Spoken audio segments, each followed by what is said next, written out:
Olá, pessoal, e bem-vindos a mais um episódio de Eu Quero Ver o Filme, o melhor podcast sobre uma pessoa que não sabe falar, sobre cinema, filmes e as pessoas que os assistem. Eu sou o seu apresentador, Rafael Coelho. Eu tô me recuperando essa semana, foi brutal pra mim. Eu tive uma virose, depois fiquei com uma tosse intensa, então não tô 100% na minha energia aqui, a minha barra de estamina tá lá embaixo. Mas comigo, espero que com a barra de estamina um pouco melhores, estão Wagner Nascimento.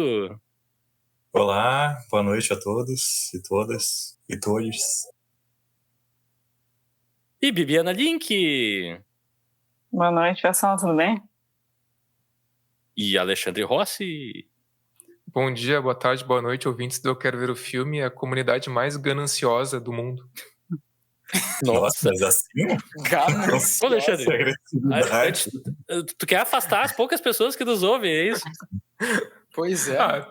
Tem que relacionar de alguma forma com o filme. Exato. E ele, o gênio do conteúdo, Leonardo Wittmann. Que absurdo é esse, gente? Olá, pessoal. Muito obrigado pela parte que me toca, Rafael. De nada. Eu tava sentindo que tava precisando de um up, assim. Sem querer abrir muitos bastidores, mas... Eu tô dizendo, esse podcast tem que mudar de nome. Tem que ser Eu Quero Ver a Rasgação de Seda.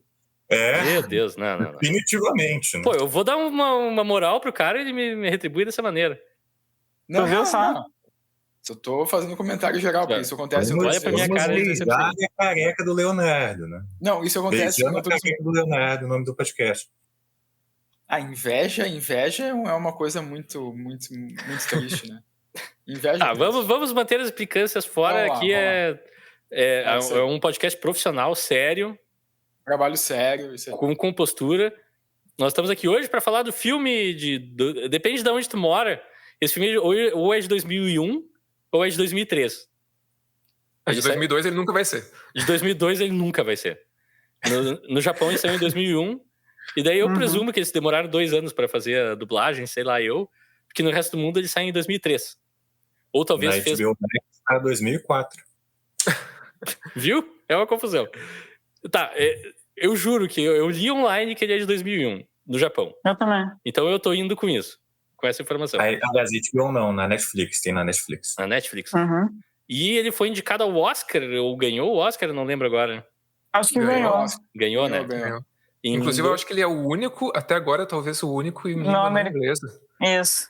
A ganhar um Oscar de animação. O Alexandre acaba de retirar uma das curiosidades do IMDb que eu...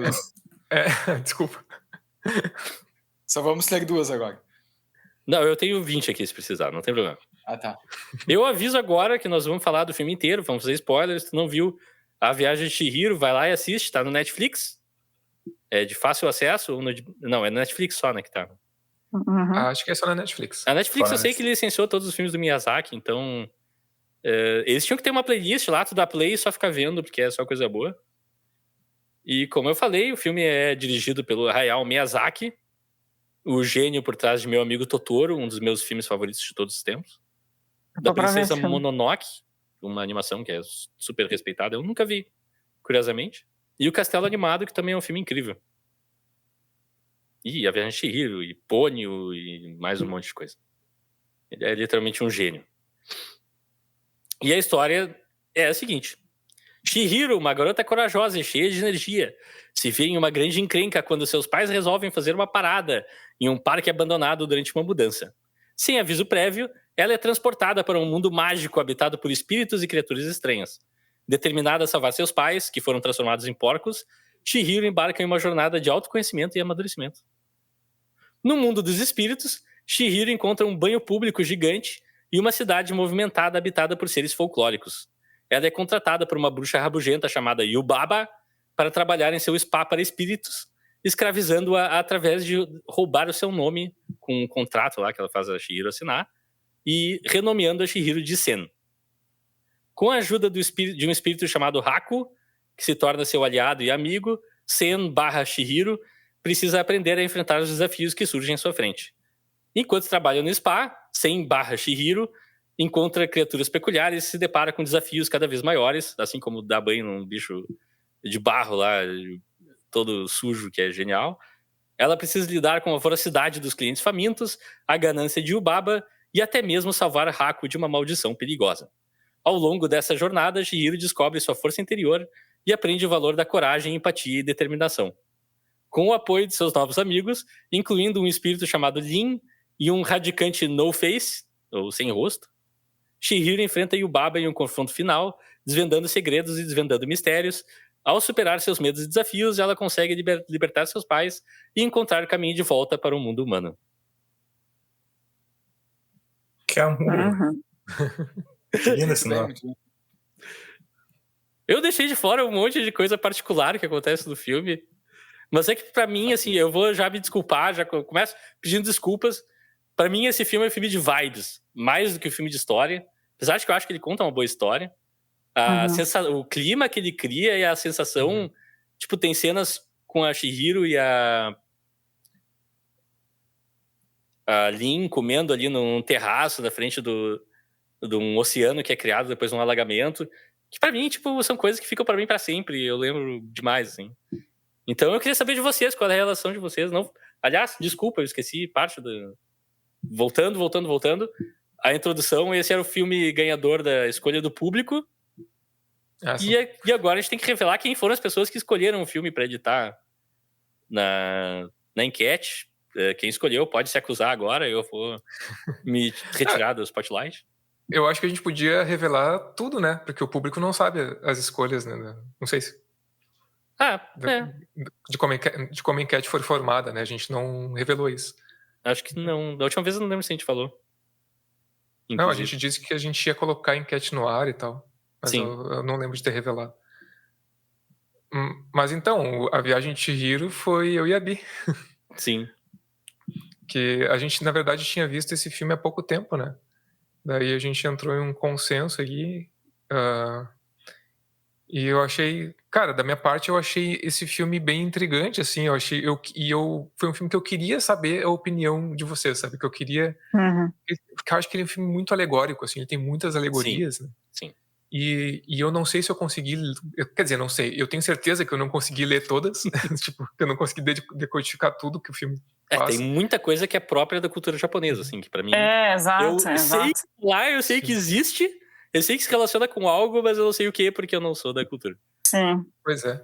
E então eu fiquei intrigado, assim, e eu achei interessante a tua abertura, Rafael, porque tu falou da vibes, né, do clima do filme.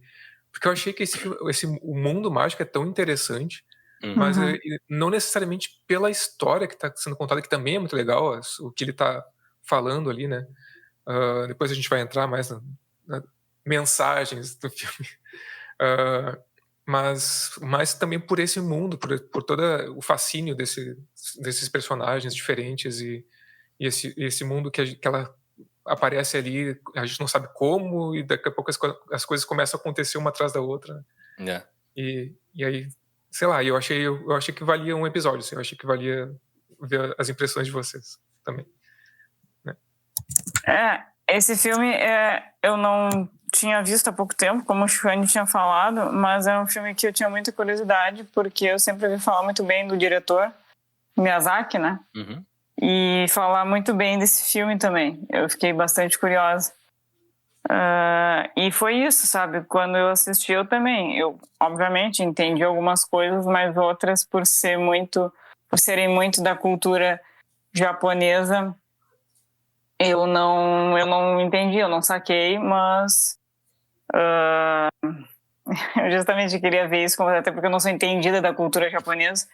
Queria ver se vocês também não entenderam ou entenderam, pra gente conversar. Mas assim, eu gostei bastante. Assim, logo quando eu acabei de ver, eu gostei, mas eu agora, refletindo um pouco mais com o passar do tempo, eu vejo que eu gostei mais do que quando eu acabei de ver, sabe? E eu achei muito bonito, assim, visualmente também, sabe? Quando mostra ali as paisagens. Assim. É uma animação muito bonita, sabe? Eu achei simples e bonito, sabe? Às vezes parece até uma pintura, as paisagens. Apesar que é impressionante que, tipo, em termos de técnica, é tudo menos simples. Eles misturam 3D com 2D, fazem todo um jogo, e é tudo feito com tão bom gosto, assim, que parece realmente uma coisa muito natural, assim. É incrível. E você, só antes de passar a bola, eu queria perguntar pra vocês, essa vez que vocês viram agora recentemente foi a primeira de todo o tempo, Sim, assim? foi a primeira. Sim. Sim. Interessante. Eu também, que nem a Bi, sempre me indicavam filmes do Estúdio Ghibli, né? Uhum. E eu sempre tive curiosidade de ver, mas por um motivo ou outro nunca tinha visto. E esse foi o primeiro filme do Estúdio Ghibli que eu vi. Então agora tem um mundo aí, tipo, eu quero muito ver a Princesa Mononoke, né? Meu amigo Totoro. Sim. Tem vários, né? Eu não sei se o Túmulo dos Vagalumes é do Estúdio Ghibli também, mas é tipo... Eu acho que é. Não sei, É? não sei. Não Já vou me ouvi falar arriscar. desse filme também. E tu, Leonardo, qual a tua relação com Viagem de Chihiro. a Viagem de Chihiro? É um filme que eu já tinha ouvido falar várias vezes, assim. Inúmeras vezes, mas eu nunca tinha assistido. Essa vez foi a primeira vez que eu vi. E eu também não sou um profundo conhecedor, assim, do cinema do Miyazaki. Eu acho que o único outro filme que eu vi dele foi o Meu Amigo Totoro, uns anos atrás. Na minha casa, inclusive. E só pra amarrar rapidinho, Alexandre, sim, é do Estúdio Ghibli o coisa dos vagalumes, mas não é direção do Miyazaki só. Ah, tá. Desculpa, pode continuar. Não, outro filme do Miyazaki que eu assisti foi o Meu Amigo Totoro. Eu nunca assisti Princesa Mononoke, que acho que esses três talvez sejam os mais, digamos, sei lá, mundialmente famosos dele, assim. Sim, são os mais aclamados, com certeza. E eu fiquei impressionado, assim, pela riqueza visual da animação, assim, sabe? Tipo, como cada elemento é super... Sei lá, como cada elemento tem um cuidado estético muito apurado, assim, sabe? As cores, tipo, o design de tudo, assim. Enfim, a própria tipo, né, a própria criação desse mundo, a própria imaginação que tem colocada no filme é bem impressionante, assim. E, enfim, a minha relação é essa, assim, é uma relação de quase desconhecimento, assim. Tava vendo pela primeira vez agora mesmo. Que legal também. Sim, pela primeira vez. E tu não é um grande fã do Totoro, né? Isso eu sei. O Totoro, eu não sou um grande fã do Totoro. Que me surpreende também, mas enfim. Eu tenho que... Não, na verdade, eu tenho que ser mais sincero do que isso, que eu não sou um grande fã de animes, né? Eu não sou um grande... Aliás, não sou uma das grandes metas do podcast agora eu posso marcar com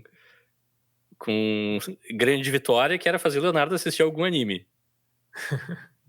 Ainda podemos ir mais fundo? Podemos, mas a missão básica já foi completa. Teria que fazer a mesma coisa com musicais, porque musicais eu também tenho uma certa resistência. Esse daí eu concordo. Eu consigo pensar alguns que seria legal de fazer episódio. Não, musicais não, por favor. E o cara que odeia musicais, Wagner Nascimento, qual a tua relação com o Chihiro? Sempre que eu falo que eu não gosto de alguma coisa, dizem que eu odeio. É verdade. É porque a internet é assim. A internet é assim, quando fala que não gosta de alguma coisa, tu odeia. Quando fala que gosta de algo, tu ama. Então, tipo, eu tenho que me adaptar ao contexto que a gente vive. A linguagem. É. Mas enfim, qual a tua relação com o Chihiro, Wagner? Não, assim como o Alexandre, Chihiro foi o primeiro filme do Estúdio Ghibli que eu assisto. Então, tava na minha lista, porque, né, super conceituado, né, e sempre ouvi falar e tinha aquela coisa, vou assistir e deixava passar. Peraí, é a tua primeira vez assistindo agora também? Sim, é a primeira vez assistindo. Que massa. Ou seja, só o Rafael já tinha visto o filme. Eu vi esse filme há 20 anos atrás. Sério? Nossa. Sim, eu vi quando era novo. E, inclusive, já há tempos que eu vejo que tá na Netflix, eu tava na minha lista lá pra assistir, mas, bom, surgiu a oportunidade. E eu gostei bastante, assim, pra mim o que pega mesmo é a questão estética, é impressionante, assim, é muito lindo. Eu até fiquei pensando, nossa, que cena escolher, assim, né, porque todo filme é muito lindo, é muito impressionante. E acho que essa descrição de ser um filme de vibes, acho que explica um pouco o que eu senti, assim, porque em termos Tipo, eu gostei muito, mas não me apaixonei, assim, não tive a mesma relação que eu tive com O Segredo de Seus Olhos e John Wick 4, por exemplo. Uhum. Né? Dois filmes iguais. Né? Muito parecido. Então, tipo, eu achei impressionante, assim, esteticamente. Eu gostei de ver, assim, eu fiquei empolgado, é meio hipnotizante, assim, né? A Chihiro eu achei uma protagonista incrível, assim, e eu acho que crianças e adolescentes é muito difícil de retratar, de ser bem escrito, é muito fácil ser uma coisa chata. Eu achei ela, de primeira, muito apaixonante e é super legal a trajetória dela, assim, né, de ser super medrosa e é uma jornada muito legal de se acompanhar. Mas, tirando essa questão estética e da vibe mesmo, de curtir, assistir, de não ficar... É um filme de 2h05, né? É bem E mesmo assim, passou rápido, assim, eu não senti um peso. Mas, em termos de história, não me pegou tanto, assim. Eu acho o final, por exemplo, muito corrido. Eu acho que o meio do filme é super bem desenvolvido, é detalhado, aquele mundo, tu conhece, né, todo aquele mundo fantástico, e no final é meio corrido, achei meio atropelado. Isso me tirou um pouco da minha conexão emocional com o filme. Então é isso, assim, esteticamente eu acho incrível, visualmente, mas não me pegou tanto, assim.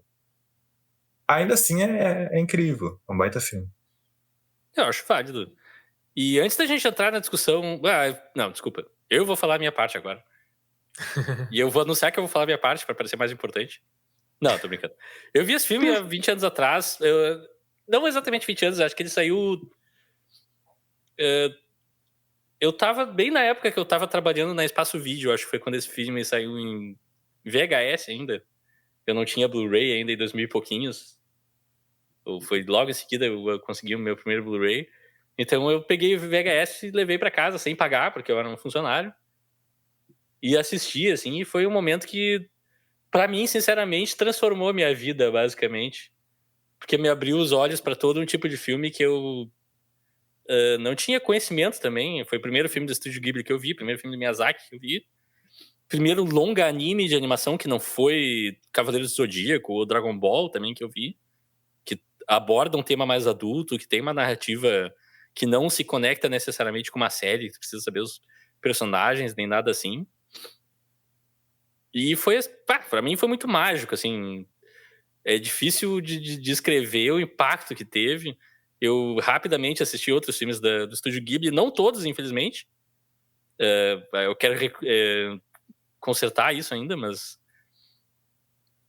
E muito do que fica comigo são realmente essas imagens, momentos, personagens. O personagem do Kamadi, por exemplo, o cara que trabalha lá nas entranhas da casa de banhos, com 3, 4 braços, manipulando 300 coisas, controlando fuligem para trabalhar para ele. Tipo, tudo isso, todo mundo criado, tudo. Eu já adorei, assim. E por muito tempo, entre alguns dos meus amigos da época, a gente brincava, é o filme da guria que se apaixona por um rio. Que é basicamente parte da história, né? Assim, várias coisas. Sim. Então, assim, é um filme que pra mim sempre teve no imaginário. Eu revisitei algumas vezes ao longo dos anos. E é impressionante que toda vez que eu revejo, eu tenho uma visão um pouco diferente. Eu entendo a história de maneira diferente. Eu entendo de onde a Chihiro parte e pra onde ela chega de uma maneira diferente também. Tipo, a cena no carro ali é super rápida e se tu não... tu pode até deixar passar a primeira vez que tu vê, assim, porque, tá recém conhecendo o personagem, mas ali diz muita coisa da relação dos pais dela e como ela se encaixa naquela dinâmica e como ela tá se sentindo com a mudança e tal, a questão das flores. Enfim, o filme tem muita coisa interessante, eu acho o filme excepcional, então a história, aos poucos, eu com o tempo fui talvez aprendendo a apreciar mais. Eu concordo, assim, que tem alguns problemas de ritmo, tem problemas técnicos também, mas é que eu acho que o Miyazaki tá trabalhando numa área tão onírica, tão fora, assim, vamos fazer uma coisa mais conceitual, que pra mim tudo isso passa, sabe? Tem personagens que aparecem uma vez e somem do filme, que normalmente eu criticaria, mas pra mim funciona, não sei, é muito estranho. Então é isso, eu tenho uma relação afetiva muito forte com esse filme, então... Inclusive, assim, a gente fez a enquete e eu tinha indicado outro filme pra entrar na enquete e na hora de votar, eu não vou votar contra Chihiro, não tem como. Mas então, rapidinho, antes da gente entrar na carne principal do podcast, por assim dizer. Leonardo, hoje, por questões excepcionalmente, questões técnicas, o Alexandre tá com o computador morrendo ali, coitado. Quais são as curiosidades que tu traz pra gente hoje? Uma das curiosidades que eu achei mais interessante e que eu vou ser bem sincero, me surpreendeu bastante, e eu acho que já explica algumas coisas que vocês falaram, ou digamos assim, traz à luz algumas coisas que vocês falaram, é que o Viagem de Chihiro foi feito sem roteiro. Bah. Tipo, Olha aí. o Miyazaki, ele falou que e me parece que é um processo dele, assim, que ele vai fazendo storyboards do filme, daí a produção começa e ele diz que deixa a história levar ele para onde ele acha que a história tem que ir, assim, tipo, a partir dos storyboards, então que não tem um roteiro. E isso eu achei muito interessante, é uma curiosidade que eu realmente não esperava, assim. E acho que isso também explica, bom, agora eu tô me estendendo um pouco, mas acho que isso explica um pouco essa questão de aparece um personagem, depois ele não aparece de novo, ou talvez essa questão até mais de ter um filme mais, como o Rafael falou, de vibes, e parece que às vezes são mais uma coleção de cenas, necessariamente, que cenas encadeadas, assim, né? Do que elas encadeadas numa narrativa, numa história, né? Bom, outra curiosidade, na verdade o Alexandre já falou, mas que foi o único, acho que até agora também o único filme de animação a ganhar o Oscar e a ser um filme não falado em inglês, filme de animação não falado em inglês. E uma terceira curiosidade para mim é a mais, não vou dizer a mais interessante, mas a mais peculiar, é que é um dos filmes favoritos do Nicolas Cage. E é sempre válido. É sempre um bom carimbo pro filme. Sim. E outra coisa que eu queria falar rapidinho, só em termos de conceito, não é uma curiosidade, mas é só mais de conhecimento mesmo, que é uma coisa que eu fui aprendendo demorou alguns anos, saiu um desenho animado chamado Yokai Watch, que explica um pouco. Os espíritos na cultura japonesa são chamados de yokai, e na verdade eles não são necessariamente, aliás, raramente são pessoas que morreram. Então, isso conecta com o mundo dos espíritos dos mortos? De certa forma, sim. No filme até isso é mencionado a certa altura. Mas eles são espíritos que governam coisas. E, por governam coisas, eu quero dizer, tem espíritos que governam relógios, tem espíritos que governam semáforos, tem espíritos que governam a tua geladeira, tem espíritos que governam rios, como a gente no filme também vê. Tem o Kappa, que é um espírito que se manifesta em rios, que ataca pessoas que estejam distraídas ali. Então, como se fosse uma personalidade de seres inanimados. Exato. Então, esses são os personagens visitantes daquele hotel ali. Não são necessariamente mortos, né? Eu só queria falar isso, assim, só pra gente não entrar nesse mundo de, a gente tá no mundo dos mortos, de fato. Sobrenatural. É um mundo que mistura o mágico com o real. Sim. E é isso que o filme trata, basicamente. Sim. Inclusive o filme me lembrou um pouquinho, até um dos filmes que eu ia citar no final, naquele quadro final, é o Viva, da Disney. Eu não vi ainda. Esse filme é interessante, só que realmente ele fala bonitinho. É bem triste. E ele te faz chorar. Mas ele fala de um garotinho que vai pro mundo dos mortos. Aí sim, ele é caracterizado como um mundo dos mortos, né? Uma coisa mais delimitada ali, né? E aqui não, como tu falou, é um mundo fantástico, né? Um mundo mágico. Né?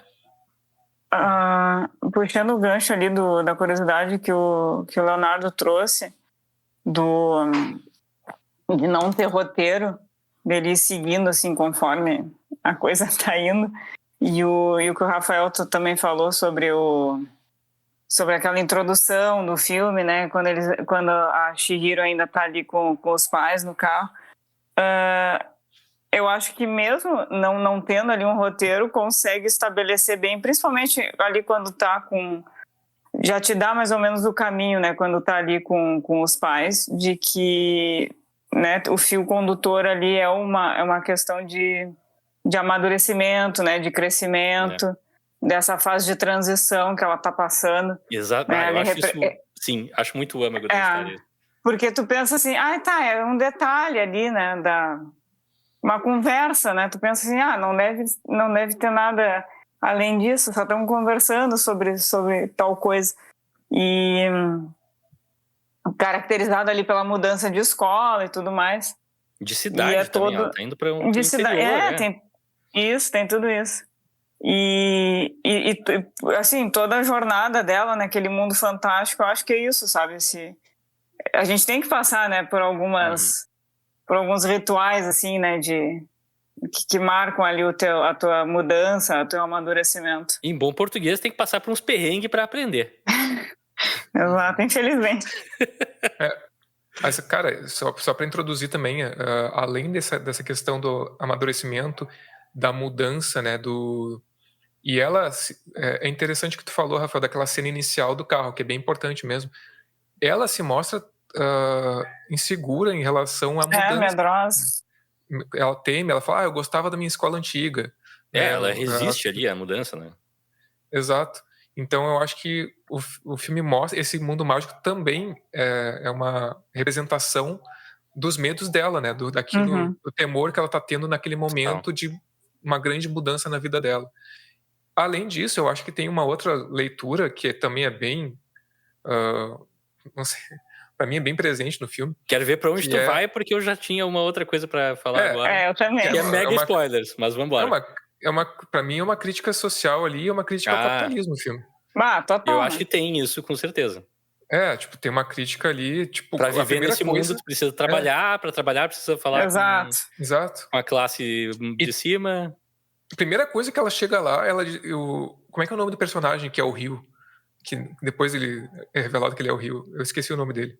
Eu devia ter feito uma colinha aqui com todos os nomes, peraí. Não, mas ele fala pra ela... a primeira coisa que ele fala pra ela... Não, tu tem... O Haku encontra ela. Aliás, eu acho um personagem bem interessante, o Haku, né? É tipo um anjo da guarda ali, uma coisa, um guardião dela. Logo que ele aparece, eu sempre quero não gostar dele. Daí durante o filme, eu lembro que ele é legal. Ele é legal. Ele fala pra ela, não, se tu não trabalhar aqui, tu não vai sobreviver. Tu tem que trabalhar, tu tem que pedir um trabalho pro Kamaji. Senão tu não... Não, completa aí. Não, e ela é uma criança, né? Tipo, tu tem que trabalhar aqui nesse mundo, se tu não trabalhar, tu não vai sobreviver. E daí depois ele dá uma, não sei o que é, uma balinha, uma coisinha vermelha pra ela comer. Ele fala, se tu não pegar nada desse mundo aqui, tu vai desaparecer. Se não te adaptar a isso daqui, tu vai desaparecer. Mas antes disso, também tem ali quando os pais, eles sentem um cheiro de comida e aí ela tá relutante, assim, não, vamos embora, não quero ficar aqui. E os pais dizem, né, também tem esse pensamento, não, a gente tem dinheiro, a gente tem cartão de crédito, a gente vai conseguir pagar. E se afundam naquilo, né, esquecem da guria.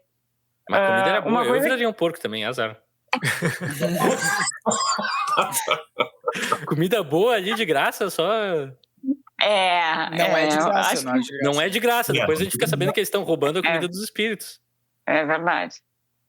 Uma coisa que eu li, né, justamente para entender, que eu falei ali no início, que enfim, não conheço muito da cultura japonesa, quando a bruxa, ela Yubaba. Yubaba. A Chihiro, ela assina o nome, a Yubaba faz ali uma magia e tira algumas... as letras japonesas, eu não sei falar como é que é o nome. E aí sobra, ela renomeia, né, rebatiza, digamos assim, a Chihiro. E aquele som é como se fosse o número 1000 em japonês. E isso reflete como ali ela perde, entre aspas, né, a personalidade, ela deixa de ser a Chihiro, aquela menina, tal, para ser só mais uma, entendeu? Só mais um trabalhador, só mais um número ali. Essa questão da identidade, que a gente retira teu nome e tu vai esquecendo aos poucos quem tu é, eu acho muito forte também no filme. Sim, o Haku já fala isso no início, né? Olha, se tu esquecer teu nome, tu Como é que ele fala? Tu nunca vai sair daqui, vai ficar pra sempre ali Exato. naquela... E tem muito essa questão de sugar o ser humano, sabe? Uhum. Aqui tem o sem face, tipo, ele engole as pessoas, né? Também tem, ainda falando sobre essa questão da crítica social e do capitalismo e tal, ele engole as pessoas e ele vai crescendo e vai adquirindo a E ele personalidade vai de quem ele oferecendo engole. ouro, né? E aí Aham. ele oferece as moedinhas de ouro e as pessoas ficam deslumbradas por aquilo. Nem moedas, é meu umas, Deus. umas pedrinhas de ouro mesmo. É umas pedrinhas. E me lembra um pouco... que hoje em dia tá muito em voga, né? Esse culto aos bilionários, sabe? Tipo, as pessoas que cultuam Sim. bilionários, assim. E o pessoal não espalha, não, nós temos que cuidar dele, ele é um gastador. Uhum. E dá todo mundo Exato. naquela volta ali, total. Pô, pegou bem, Alexandre. O cara explora as pessoas ali, dá migalhas ali, dá um pouquinho de moedinhas de ouro e é idolatrado porque ele tem essa... produzir isso. Uhum. As pessoas se deslumbram e ele vai lá e suga, engole. Apesar de que, infelizmente, quando ele começa a comer as pessoas, ele ganha voz e tal. A gente perde o melhor voice acting do filme inteiro, que é quando ele é só uma sombra que ele faz...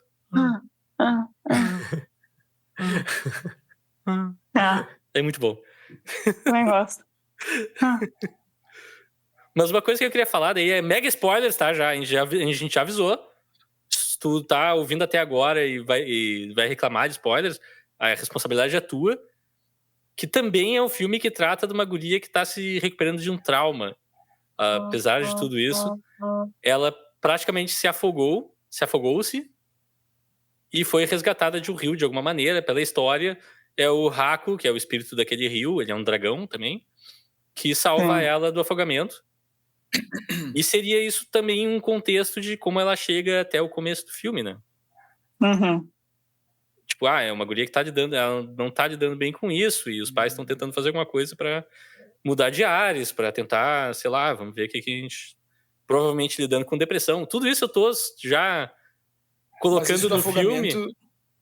Isso do afogamento só é revelado lá no final, né? Sim, exato. Por isso que é mega spoilers.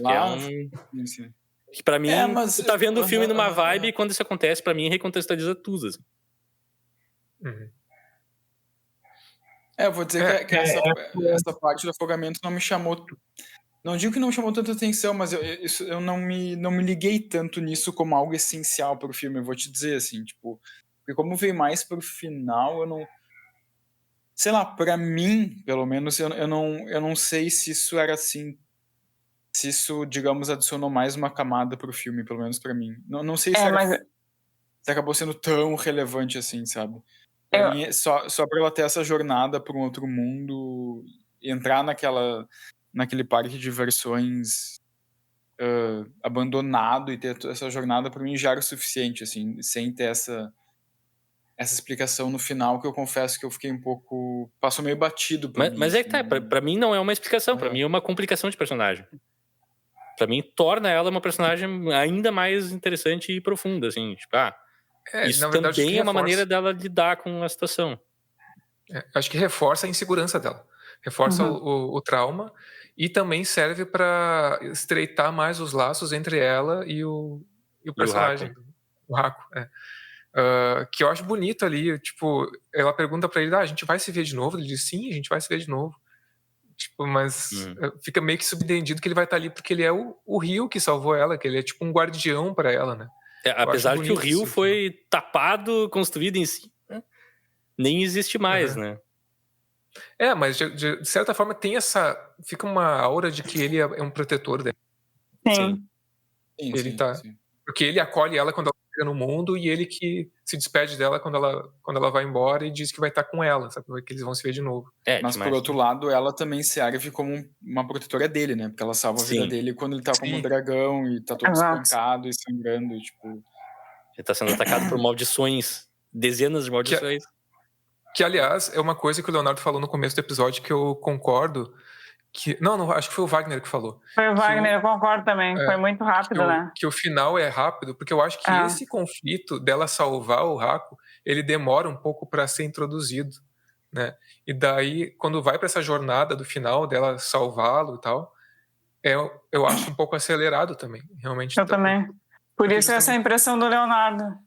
Do De Wagner, que... não foi. Não, esse daí que tu falou, que acabou de falar, Leonardo, parece que não tem tanta importância esse trauma dela. Eu acho que é justamente por isso foi muito rápido, porque isso daí, ela, para salvar ele, tem bastante tempo ali de tela, né, para que essa jornada aconteça. E aí, no final, é tipo falado, olha, você me salvou quando eu precisei, lá atrás.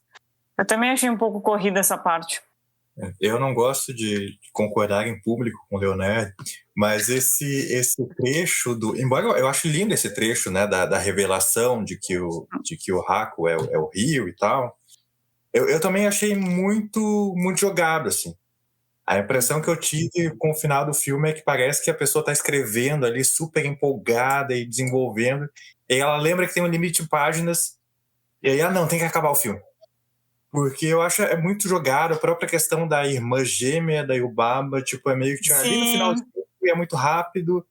A maneira como a Chihiro salva os pais. Uma das melhores jornadas do filme, que é aquele trem que eles pegam. Não, sim, certamente. Eu acho que não torna o filme ruim. Sim. Né? Continua sendo incrível, assim. Mas eu achei esse legal demais, tá? Eu acho que poderia... Talvez também seja uma questão vício de quem assiste predominantemente filmes ocidentais. Né? Eu acho que também tem querer isso. Querer a coisa mais desenvolvida e tudo bem, né, amarradinho. Mas, enfim. Porque realmente, eu acho que o estilo do Miyazaki também, se vocês verem mais filmes, vocês vão ver, assim, que às vezes coisas não muito...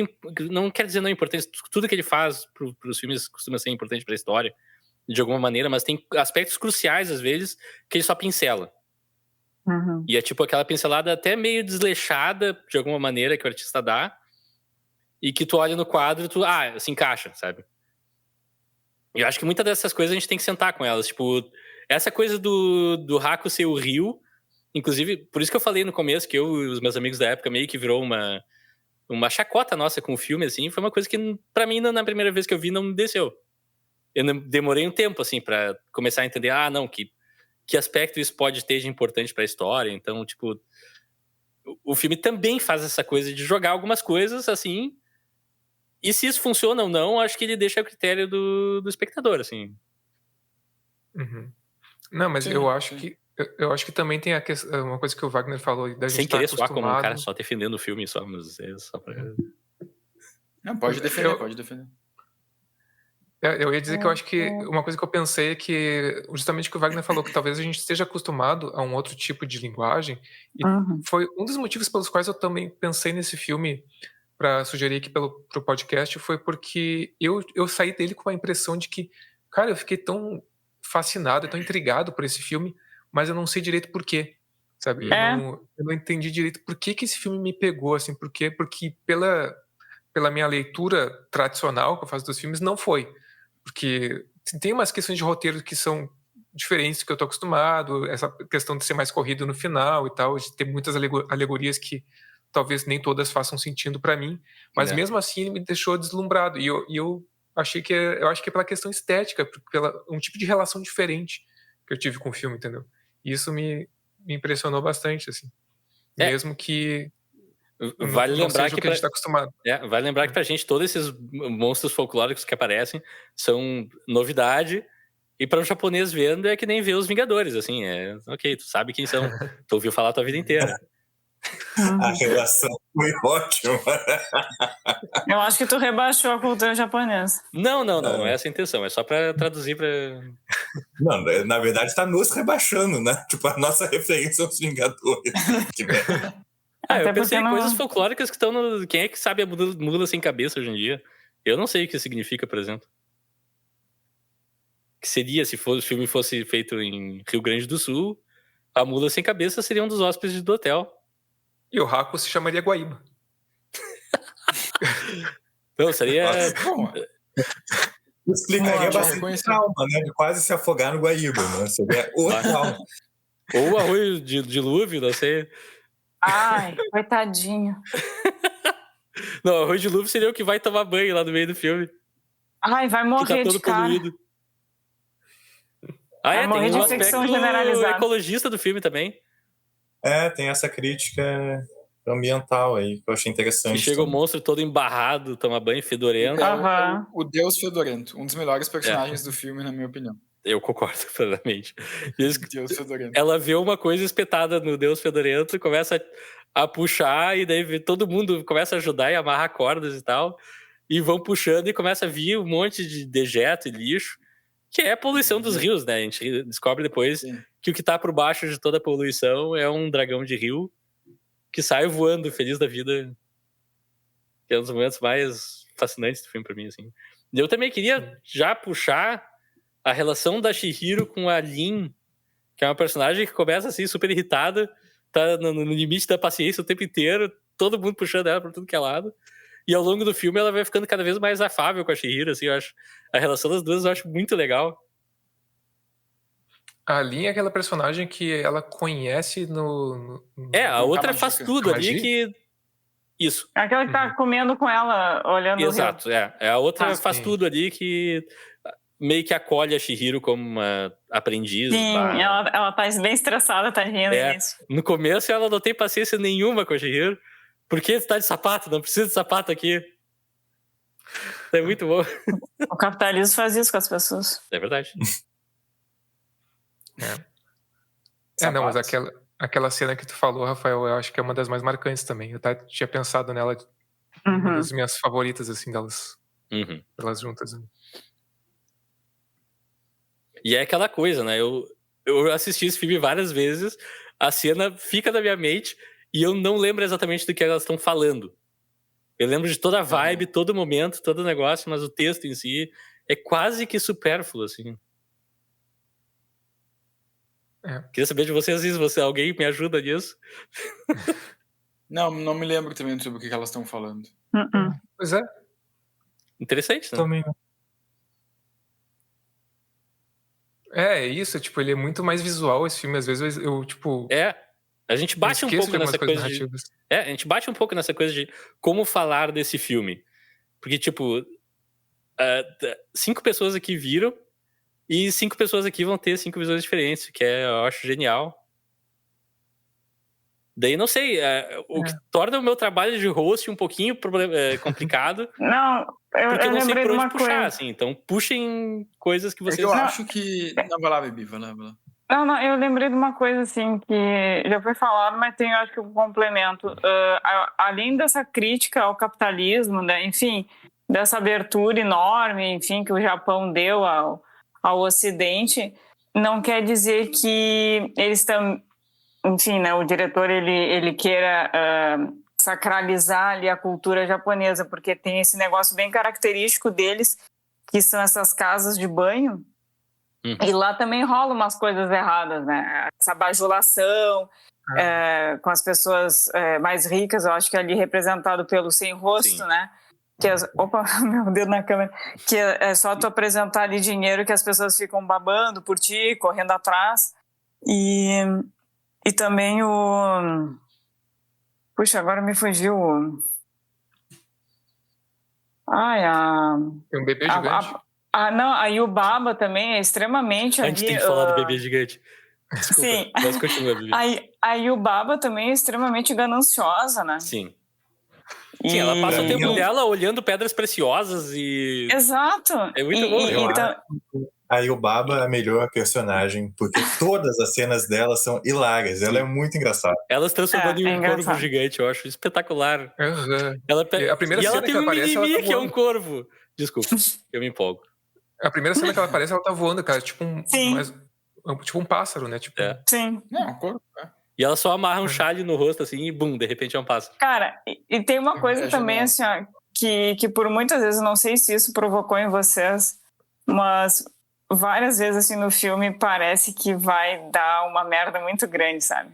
Sim. Sabe, vai criando um clima, parece que uma catástrofe vai acontecer e, né, com um pouco baixa né, a tensão ali. Eu gostei disso daí, eu gostei. Eu sinto isso. É um filme que, apesar de bonito, apesar de... eu não diria que é um filme lento, ele passa muito rápido. Não. Mas é um filme que é relax, assim. Ele não coloca muitas cenas com uma grande ameaça, Mas em vários momentos eu Uhum. fico com essa sensação também, que tem algo que tá prestes a vir e acaba... É, Exato. É a cena do sem rosto, né? essa é Que a mais, mais- uma das mais Assusta fortes um do pouco, filme, né? Essa e o que, aliás, ataque Eu ao acho- Raco, né? Que ele chega sangrando pela coisa toda, e ela tem que fazer ele comer um negócio, e quem já deu remédio pra cachorro já passou por aquilo e é Sim. horrível. Uhum. Tem que enfiar a mão lá na Ah, goela sim. mesmo. Mas assim, até eu ia falar do personagem do Sem Rosto, que pra mim é um dos mais intrigantes, assim. Uhum. De ver a transformação dele e a relação. Porque eu e a Bia, a gente tava conversando aqui um pouquinho antes de começar o episódio, e ela me falou uma coisa Queimando sobre ele que pauta é... com Alexandre e Bibiana. Não, mas agora eu tô trazendo a pauta pro podcast. Que ele meio que se comporta com as pessoas como as pessoas se comportam com ele, né? Então, tipo, a Chihiro é gentil com ele, então ele é Uhum. gentil de volta. Mas ao Ela mesmo não tempo... aceita Ela sempre as nega as migalhas. tentações dele, É, isso aí, falou tudo. Mas ao mesmo tempo, às vezes ele, tipo, tem vezes que eu acho, esse cara aqui esse personagem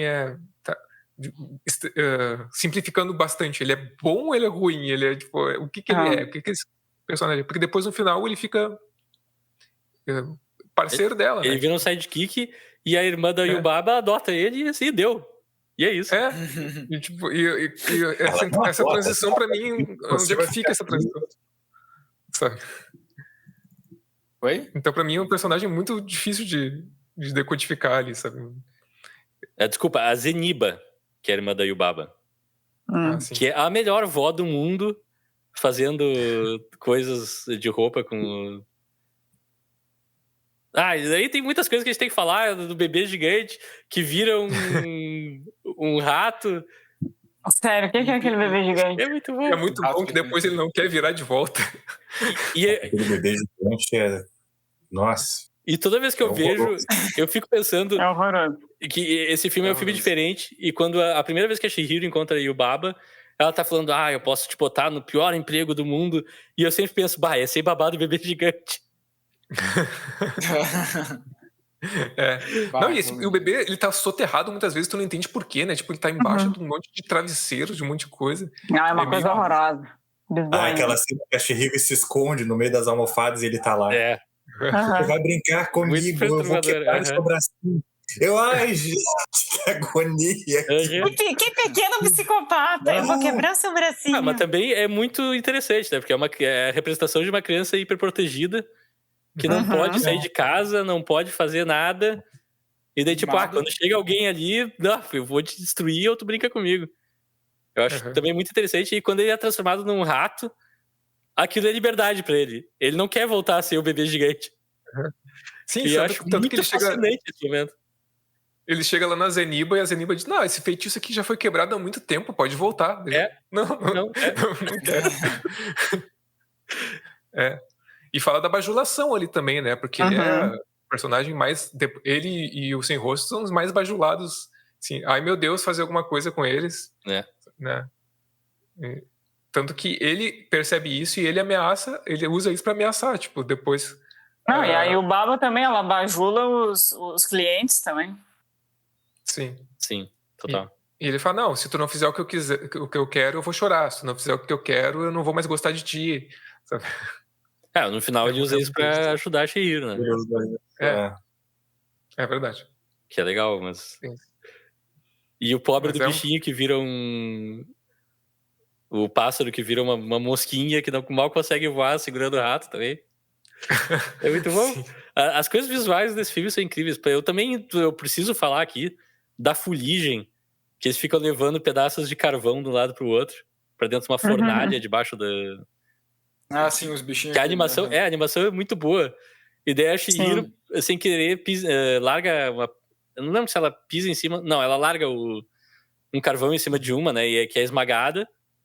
Não, a própria figura não consegue segurar o carvão. Isso, tá. E é achatada. Daí a Chihiro pega o carvão e daí todas as fuligens começam a... não, eu não consigo mais segurar. Pega o carvão pela gente. Sim. Que é muito forte ali também. A classe trabalhadora tendo os seus momentos de... não, se a gente pode ter algum benefício, vamos se unir agora. E depois a Chihiro vai pegar aquele carvão e ela mal consegue segurar, né? Tipo, e a física parece que é diferente, porque as fuligens estavam levando de boas, assim, e daqui a pouco a que não consegue, a Chihiro vai pegar e parece que ela tá fazendo um esforço grande pra... Aham. E essa cena é muito legal. É muito impressionante, assim. E ela fica ali no meio do caminho, né? Na primeira cena, e as fuligens vão passando, elas têm que desviar, elas começam a bater no pé dela, e tu fica tipo, não, mas é só subir o degrau, tá ali atrás. Ela acaba se encolhendo lá no canto do lado da onde as fuligens saem pra não atrapalhar. E o Kamagi sai do caminho, sai do caminho. Que é um bom personagem também. Pá, eu amo o Kamagi, ele tinha que estar mais nesse filme. O thumbs up que ele faz pra Chihiro quando dizendo boa sorte. E é genial, porque o filme é todo falado em japonês e é o único momento que alguém fala good luck. E é espetacular. Então eu perdi isso, porque eu vi dublado. Tu viu em português? Eu vi em português. Eu vi em português também. Eu tenho essa mania. A animação é o único que eu consigo ver em português dublado. Interessante. E daí eu faço uma pergunta. Porque eu tenho um erro de tradução na versão legendada que fala que o Haku e a Chihiro seriam namorados e tal, que não é o texto original. Não, eu achei muito bonito isso. A amizade deles, não tem nada romântico ali. Pois é. Achei bem explorado isso. Nas legendas tá errado, inclusive. E, se eu não me engano, o pessoal do estúdio de Ghibli já falou em entrevistas que a relação dos dois é pra ser uma coisa mais irmão mesmo. E que ele seria um irmão pra Chihiro. Então, acho curioso. Se tu viu um filme legendado como eu, fique sabendo que esse é um erro de tradução, tá? No filme não é assim. Eu nunca senti em nenhum momento um relacionamento amoroso entre eles. Exato. Não é pra ser. Eu sempre achei uma coisa mais de guardião, de empatia, tipo, um protege o outro e tal. E, não sei, eu não lembro da dublagem ter alguma coisa assim, sabe? Não tem. É super... Interessante. É realmente um erro de legendagem mesmo.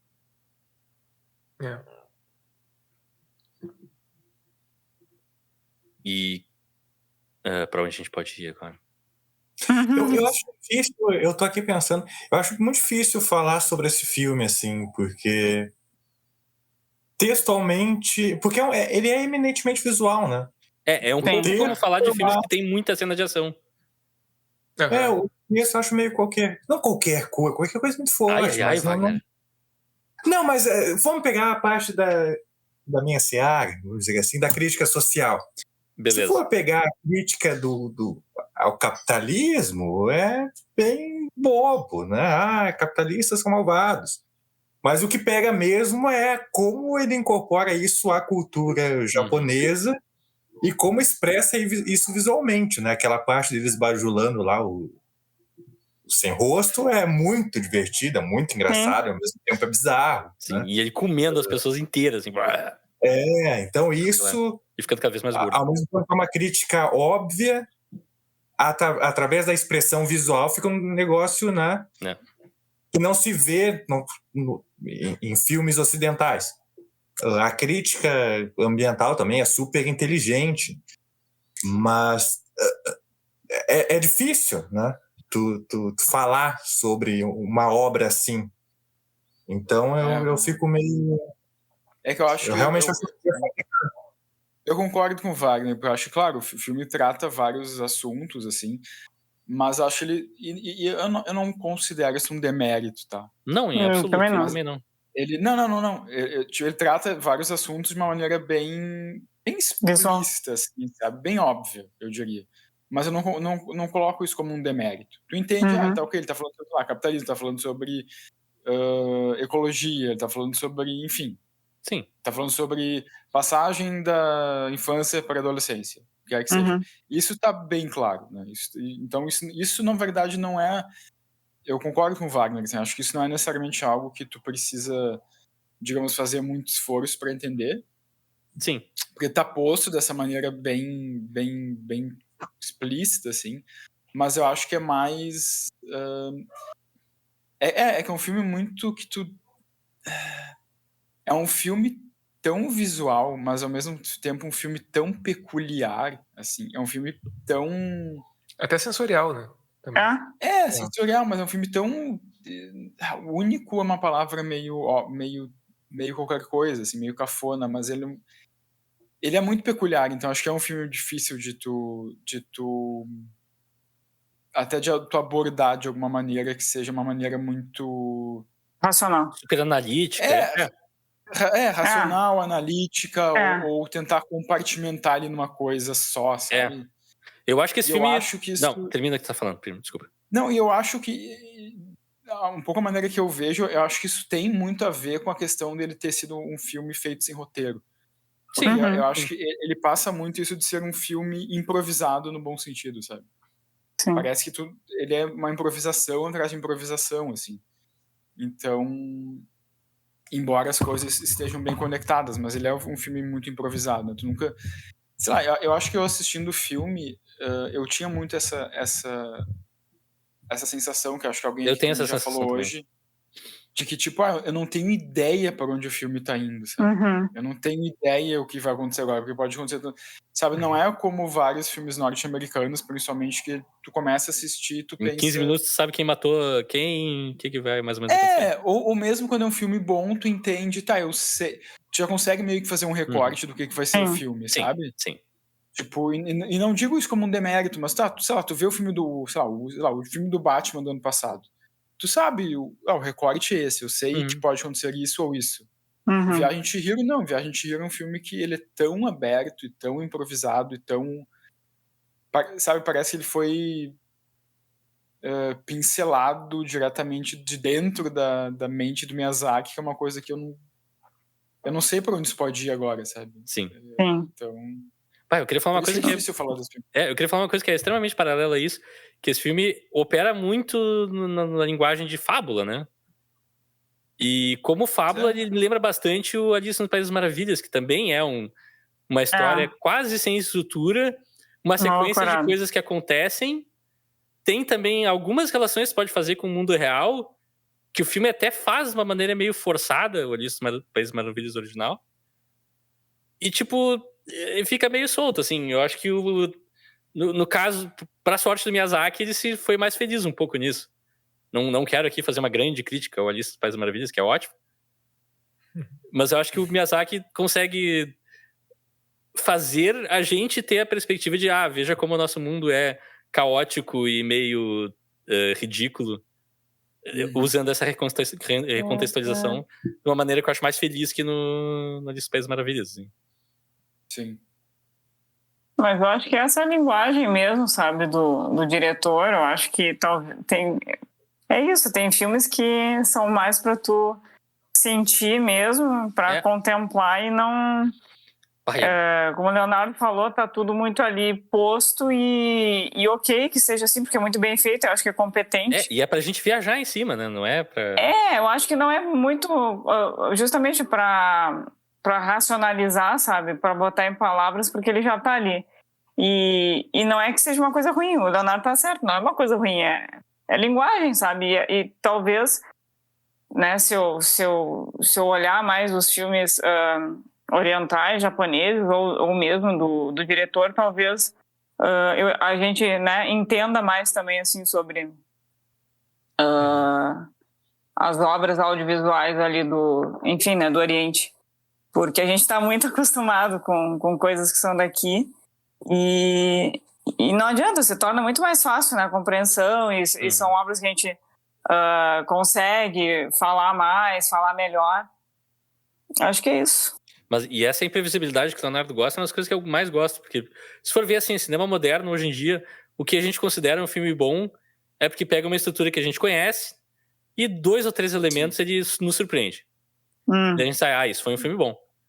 Enquanto que esse filme, por exemplo, é que nem o Leonardo falou, e quando eu tô vendo, mesmo já tendo visto, ele me leva pra caminhos que são quase desconhecidos, assim. Sim. E me faz explorar coisas, raciocínios, reflexões diferentes. A cada época da vida me fez pensar de maneiras diferentes. Desculpa. Não, eu que peço desculpa. Um que me fez pensar também agora, pensando nele me fez pensar em outra coisa. Tipo, tudo em todo lugar ao mesmo tempo. É algo que tem uma semelhança, porque é uma loucurada, tu não sabe para onde o filme tá indo. E também não é totalmente ocidental, né? A gente sabe que tem algumas coisas ocidentais, mas eu acho que ali o cerne é de lá. E talvez seja uma linguagem que a gente tenha que explorar um pouco mais. Eu acho, por exemplo... Eu discordo. Não, vai lá, Wagner, vai lá. Não, eu acho eu adoro Todo Lugar ao Mesmo Tempo, mas eu acho que ele é bem banal, assim, em termos de estrutura, sabe? É uma trama familiar ali, e a loucuragem é a forma TikTok, assim, das redes sociais, que falam isso como se fosse uma crítica, e não, né? É um filme antenado à tecnologia do tempo, né? Tecnologia atual. Eu acho que o Chihiro tem mais essa pegada realmente de focar, de ser outro contexto cultural, embora né? Porque isso que a gente está falando aqui, que a gente está trazendo, esses elementos mais óbvios, são óbvios por referencial que a gente tem, né? Que a gente enxerga ali a crítica ao capitalismo, a jornada de formação. Eu acho que tem essa questão de vários elementos ali que a gente não consegue decodificar porque não tem elementos culturais para isso. Verdade. O Tudo em Todo Lugar ao Mesmo Tempo eu não vejo assim. Eu acho que é mais um filme frenético mesmo, ansiogênico, propositalmente, né? Sim. Mas eu não vejo essa complexidade, essa dificuldade, essa necessidade de tradução cultural. Eu vejo mais uma complexidade de forma do que de conteúdo, né? Então, é isso. Foi isso que eu me referi, sabe? Os dois são assim, meio que... Tá, eu não sei o que né? Visualmente falando, sabe? Não de história, mas... O que vai acontecer agora, sabe? Aquela loucurada. Eu entendo o que tu quer dizer, que é meio que, tipo, eu não faço ideia do que pode vir a seguir. Exato. Eu acho que eu tive uma sensação parecida, nesse sentido, assim, estritamente nesse sentido, eu tive uma sensação parecida assistindo Tudo em Todo Lugar ao mesmo tempo. Mas eu acho que o Chihiro, pra mim, é muito isso, porque, sei lá, bom, eu já tô um pouco me adiantando, mas uma das minhas cenas favoritas é com o Deus Fedorento. E acho que pra mim esse é muito um exemplo, assim, de tipo, sei lá, em qual outro filme eu veria uma cena dessas, assim, sabe? Com um Deus fedorento que entra numa casa de banho e pra darem um banho nele, e daí tira um espinho, e na verdade ele tá cheio de detritos e poluições e metal. Esse tipo... E daí a cena é isso, sabe? Daí não tem um...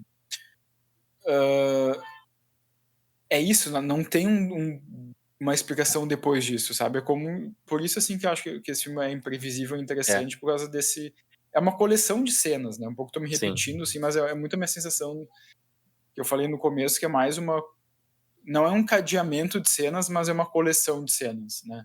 E elas não necessariamente vão se encadear numa forma de ação e consequência, assim, né? Claro, algumas vão, mas outras não. Eu acho que é um pouco isso, assim, isso, dessa cena especificamente, Leonardo, só pra completar, ou eu acho que eu estou completando, o que eu acho interessante também é como geralmente nos filmes tradicionais, o personagem principal é meio que protagonista, porque ele tem alguma habilidade, alguma coisa, e a Chihiro não, a Chihiro é protagonizável naquele momento, porque ela é a funcionária nova, e chegou esse ser desagradável, e sobrou pra ti, te vira.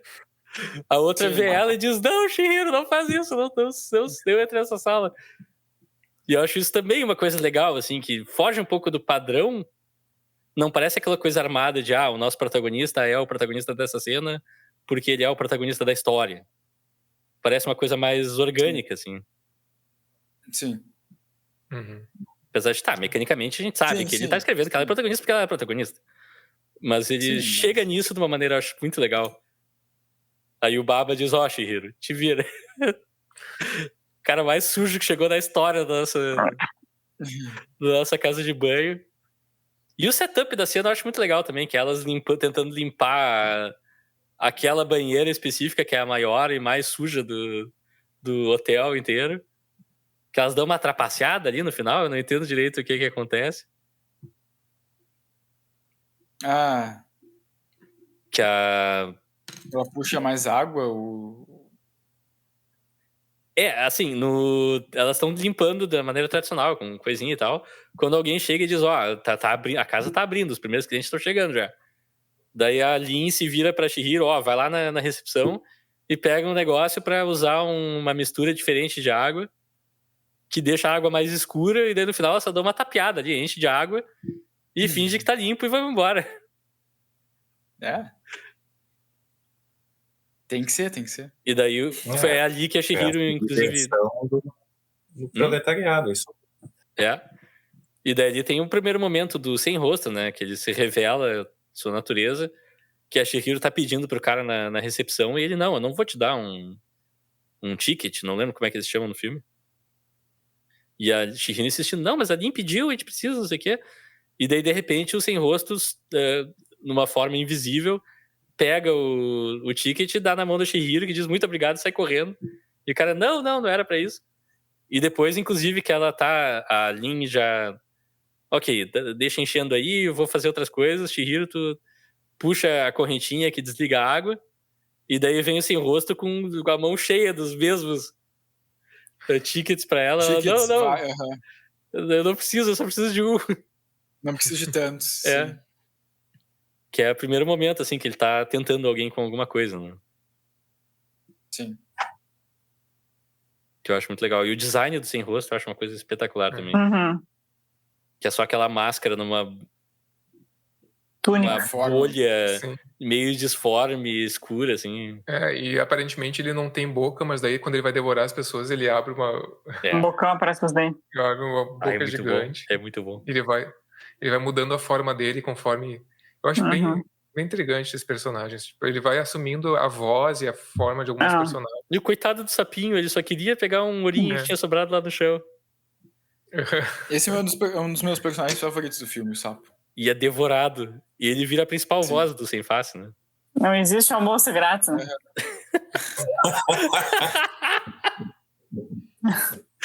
É muito bom. Mas depois ele volta, depois o sapo ele volta, né? Ele tem o retorno mais legal de todos, que ele acorda totalmente perdido na água.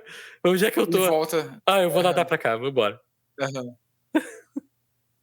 Um personagem que eu acho que eu não consegui entender direito, sinceramente, foram as 3 cabeças aquelas. Não é pra entender. Pois essa é a questão. Tem muitas coisas desse filme que eu acho que não são pra entender, né? Quando as 3 cabeças são transformadas no bebê e o bebê só come o tempo inteiro. Sim. Porque aí o Baba provavelmente não alimenta bem as 3 cabeças, é uma crítica aí o Baba essa cena, com certeza. E eles se beneficiam da forma de bebê. E eu acho muito legal que as cabeças pulam e tem uma que rola. Uma que não tem o menor pudor de botar a cara no chão, literalmente. Menor pudor. Tem coisa que a gente pode ficar falando o dia inteiro, o design dos personagens. A gente tá falando de Baba como se ela fosse uma pessoa normal. Ela tem uma cabeça gigante, um narigão. É a melhor cabeça de velha que eu vi na minha vida, de termos de desenho. A cabeça dela é maior que a Chihiro. Tem uma cena que ela tá de frente pra Chihiro, que tu vê, tipo, é muito absurda a proporção. Ela é assustadora. Outra coisa que é boa, né? Já faz 20 anos que saiu esse filme. Se fosse um filme americano, já tinha um live action nessa altura, com musiquinhas sendo cantadas e tudo mais. Sim. Sim. E como é bom vir de uma cultura que aceita desenhos animados como a obra definitiva. Exato. É verdade. Não sei, né? Também tem a questão de que como é que vai adaptar essa animação. Não sei se fosse uma obra mais... Tentaram fazer Cavaleiro do Zodíaco, né? A cultura oriental. Mas pra adaptar esse filme live action, o fracasso já estaria carimbado. Assim, não tem. Não tem como. Não tem como. Chama o Jean-Pierre Jeunet e vão embora. Dá pra fazer. Não, baixo. Não, a surpresa é o Ocidente ainda não ter adaptado em live action. Graças a Deus, não, mantenha isso longe. Aliás, eu não sei se... Acho que não existe adaptação em live action das obras do Estúdio Ghibli. Não, acho que o Estúdio Ghibli é meio que considerado intocável, assim, sinceramente. Piadas à parte, Totoro, por exemplo, seria uma coisa que teriam feito série, teriam feito merchandising, um monte de coisa, e não. A gente tem camisetas alguns estojos de É o escola, f- porque eu vi. Mas é Mas isso. é o filme, né? É o filme. É a obra ali. Sim, é isso. Ponto. É. Sim. E também tudo tem que virar. Capitalismo é foda, né? É. Tudo tem que virar coisinha pra consumir. E as Ai, coisas que tem eu que vi ter um continuações filme. eternas sem parar não pegam. Pra quê, sabe? Ai, Não, foi nada tem que ter bom, acabou continuação. ali. Não Oi? precisa ter 1, 2, 3, 4. O que o Wagner falou? Eu Wagner. não entendi Não, também. nenhuma obra tem que ter continuação eterna, né? Exato. Não, o Não, Jurassic As Park coisas tem. têm que- Não, Falou o cara que amou John Wick 4, né? Mas tá. mas e acabou. Sim, depois de Ótimo. 4, talvez, não sei, depois de 4 filmes. Velozes e Furiosos tem o quê? 15, 20? Assim, mas É Velozes e horrível. Furiosos Anunciaram mais um hoje. é o Tô datando o podcast. Velozes e Furiosos é o emblema do cinema norte-americano. E por falar em continuações essenciais, os fantasmas se divertem 2, vem aí. Ah, é. Credo, Com a gente. Diana Ortega. Sério? Com a Gina Ortega, que tá em tudo Sério? agora. Ela tá Uhum. rapidamente se tornando insuportável. Michael Keaton Exato. vai estar também? Não sei. Que loucura. Demais. Nossa, depois de muito tempo. Não, e para continuar em obras que criticam o capitalismo, eu vi que o Poço vai ter continuação. Pra quê? Ai, Gente, Eu nem eu não vi isso. curti. já é como se não fosse ruim o suficiente o primeiro. Mas enfim. Eu não curti. O Poço eu não vi.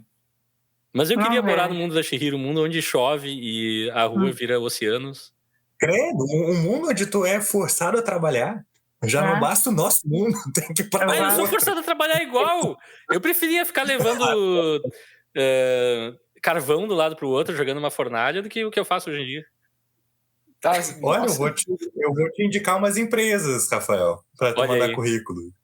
Tá. É. Rafael prefere comer e se transformar num porco. Aham. Isso seria liberdade total. Mas foi Ficar o que ele bajulando falou um bebê. antes. Imagina, liberdade total. Bajulando-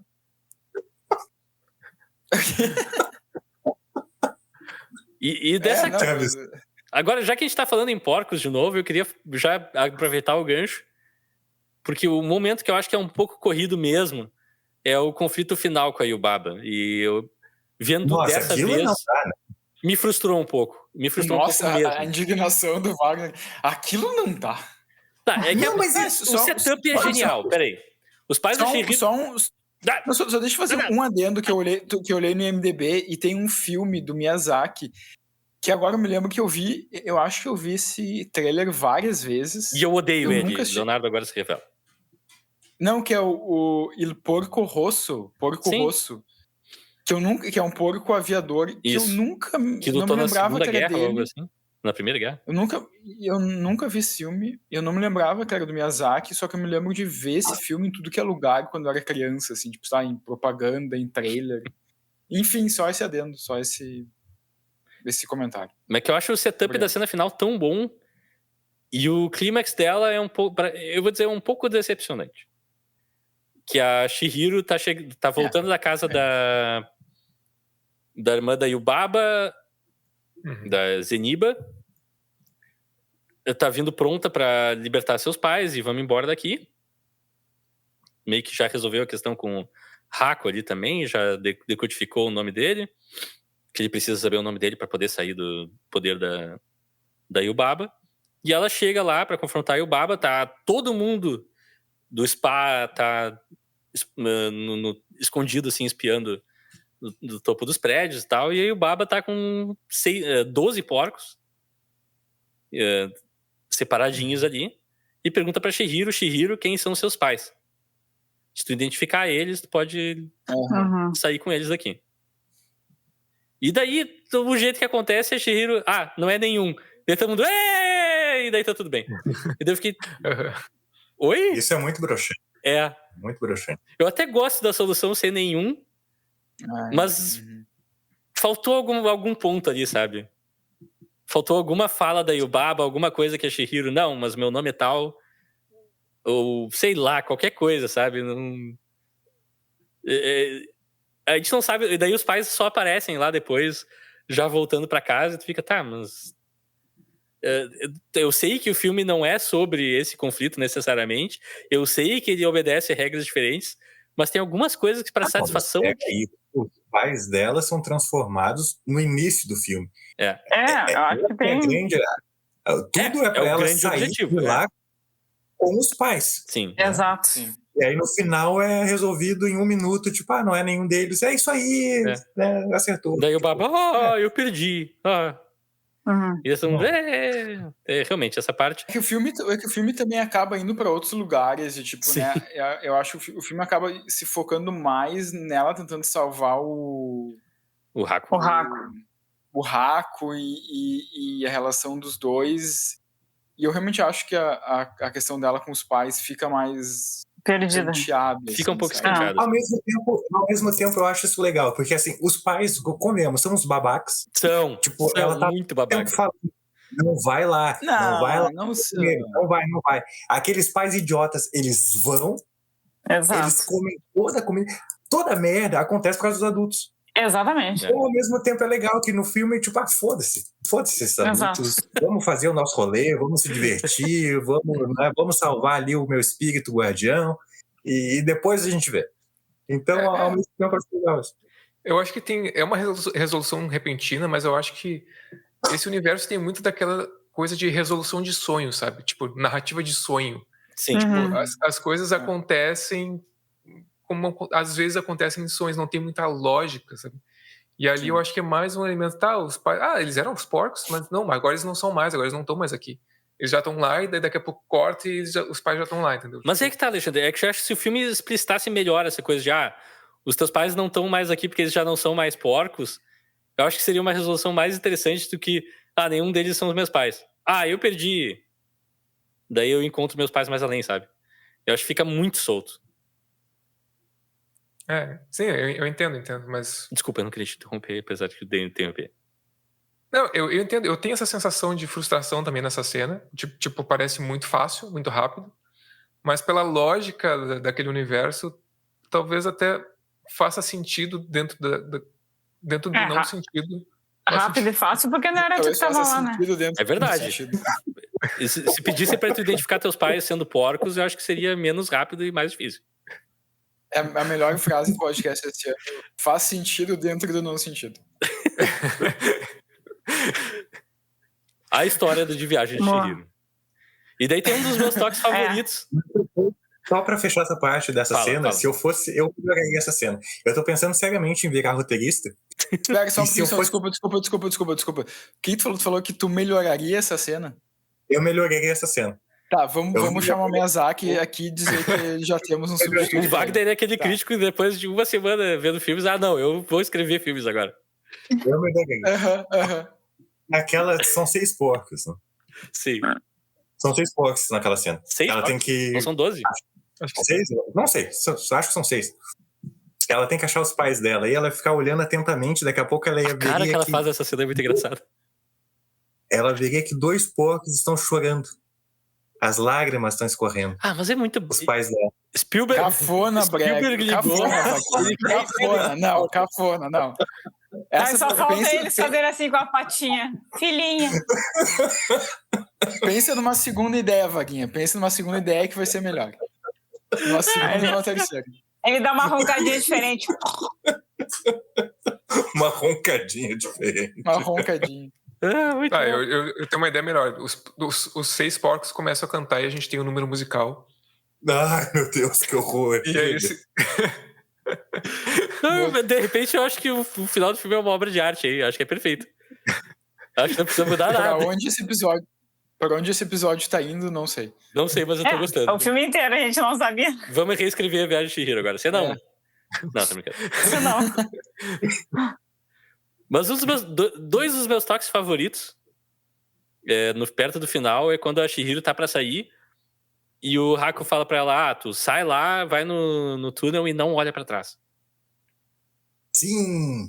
Sim. E eu fiquei o tempo inteiro, ela vai olhar, alguma coisa vai acontecer, e ela diligentemente não olha e eu fico sem saber o que vai acontecer, e essa tensão eu acho maravilhosa. Sim. Tipo, é uma coisa que não se resolve e não precisa se resolver. É incrível. Até porque na hora, no início de cruzar a ponte, ele diz, olha, tu não pode respirar. E ela acaba respirando e o sapo enxerga ela. Toda essa parte da ponte também é monumental, eu esqueci de falar. E pra mim esse é o maior sinal do amadurecimento dela, assim, porque tem um momento que ela para. Sim. E aí tu pensa, ela vai olhar. Essa idiota vai olhar. E não, ela segue reta, assim, ela aprendeu. Que amor. Tadinho. E ela se agarrando na mãe também, eu acho muito legal os detalhezinhos de animação. Sim, Muito bom. As perninhas fininhas dela também são muito divertidas. E depois, quando eles chegam no carro e tá cheio de folhas e coisa, e o pai comenta, o carro tá empoeirado por dentro também, que dá a entender, sei lá, quanto tempo eles ficaram ali, né? Que também é uma coisa que o filme deixa 100% no ar. E depois o plano seguinte é um plano aéreo deles saindo daquele lugar específico e créditos. Acabou. Não tem mais história. Pensei agora numa continuação. Pra Viagem de Chihiro. Não precisamos. Eles saem de lá e eles descobrem que passaram 100 anos. A humanidade acabou. E agora o mundo é dominado pelos espíritos. Não, é dominado pelo ChatGPT. Olha aí, ó. Olha, temos um vizinho aqui com música ao vivo. Mas eu justamente tinha perguntado a teoria de vocês, assim, que é uma das grandes perguntas do filme, é quanto tempo se passa na história. Eu sei que não é importante, porém não é menos divertido de discutir. Aquela poeirazinha? Sei lá, 6 meses. Aqui em casa um mês, deixa de limpar, um mês já tá cheio de pó. E outra coisa... Eu sinceramente fiquei com a impressão de que passaram-se, não sei nem se 1 hora. Pela dinâmica... Vai empoeirar o carro e encher de folhas. Não, isso não. Não, passou um bom tempo ali, E isso é uma experiência de morte? Aquelas pessoas de fato morreram e estão tendo uma segunda chance da vida? Porque no começo do filme, quando eles estão chegando ali, a mãe inclusive fala, dirige mais devagar, tu vai nos matar. Que também é um ganchinho assim que fica... Sabe que eu nem... a minha cabeça foi por aí. Eu acho que isso é muito vício também, nosso vício hollywoodiano, né? Então, eles morreram. Passaram-se décadas. Eu acho que não é... Ainda que tenha a cena do carro, acho que não... Acho que passou um bom tempo, mas... Pra mim passou um bom tempo, mas eu não acho que eles tenham morrido. Eu acho que é só uma coisa que eles ficaram nesse outro mundo durante um tempo, mas não interpretei isso como... Eu quis suscitar mais como eu acho coisinhas interessantes de se pensar, assim, muito menos do que isso eu não acho que é importante pra história, tá? Não me entendam errado. Não, agora que vocês estão falando, eu me dei conta, né? Tipo, é que eu fiquei muito com a primeira impressão de quando ela encontra os pais dela, que obviamente os pais dela, tipo, eles estão agindo como se eles tivessem acabado de estar ali. Isso é verdade. Só que daí o carro que revela isso, o carro que revela que passou um pouco mais de tempo, né? E agora eu não tinha pensado nisso, eu tinha ficado só com essa primeira impressão. Então, realmente, a gente pode cogitar alguma coisa, mas o que eu acho interessante aqui, nessa cena do carro, é o roteiro dizendo, o filme dizendo, bancando que aquilo aconteceu, né? Bancando, tipo, não, isso aqui aconteceu mesmo. Não é tipo aquilo, isso aqui foi tudo... foi tudo uma imaginação, sabe? Eu acho que talvez a função seja mais essa. Sim, acho que sim. De bancar, não, isso aqui aconteceu mesmo, não foi um... E eu acho interessante isso. Eu acho que eu concordo contigo, Alexandre. Que geralmente é o contrário, né? Geralmente, foi só uma ilusão dela e tal. Não, mas a gente não precisa associar a temporalidade do mundo mágico à temporalidade real. Então... mas como assim?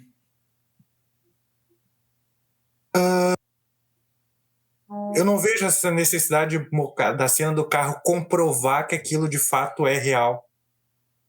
Porque, ela passou aquela aventura, certamente aquela aventura toda no mundo mágico levou muito tempo.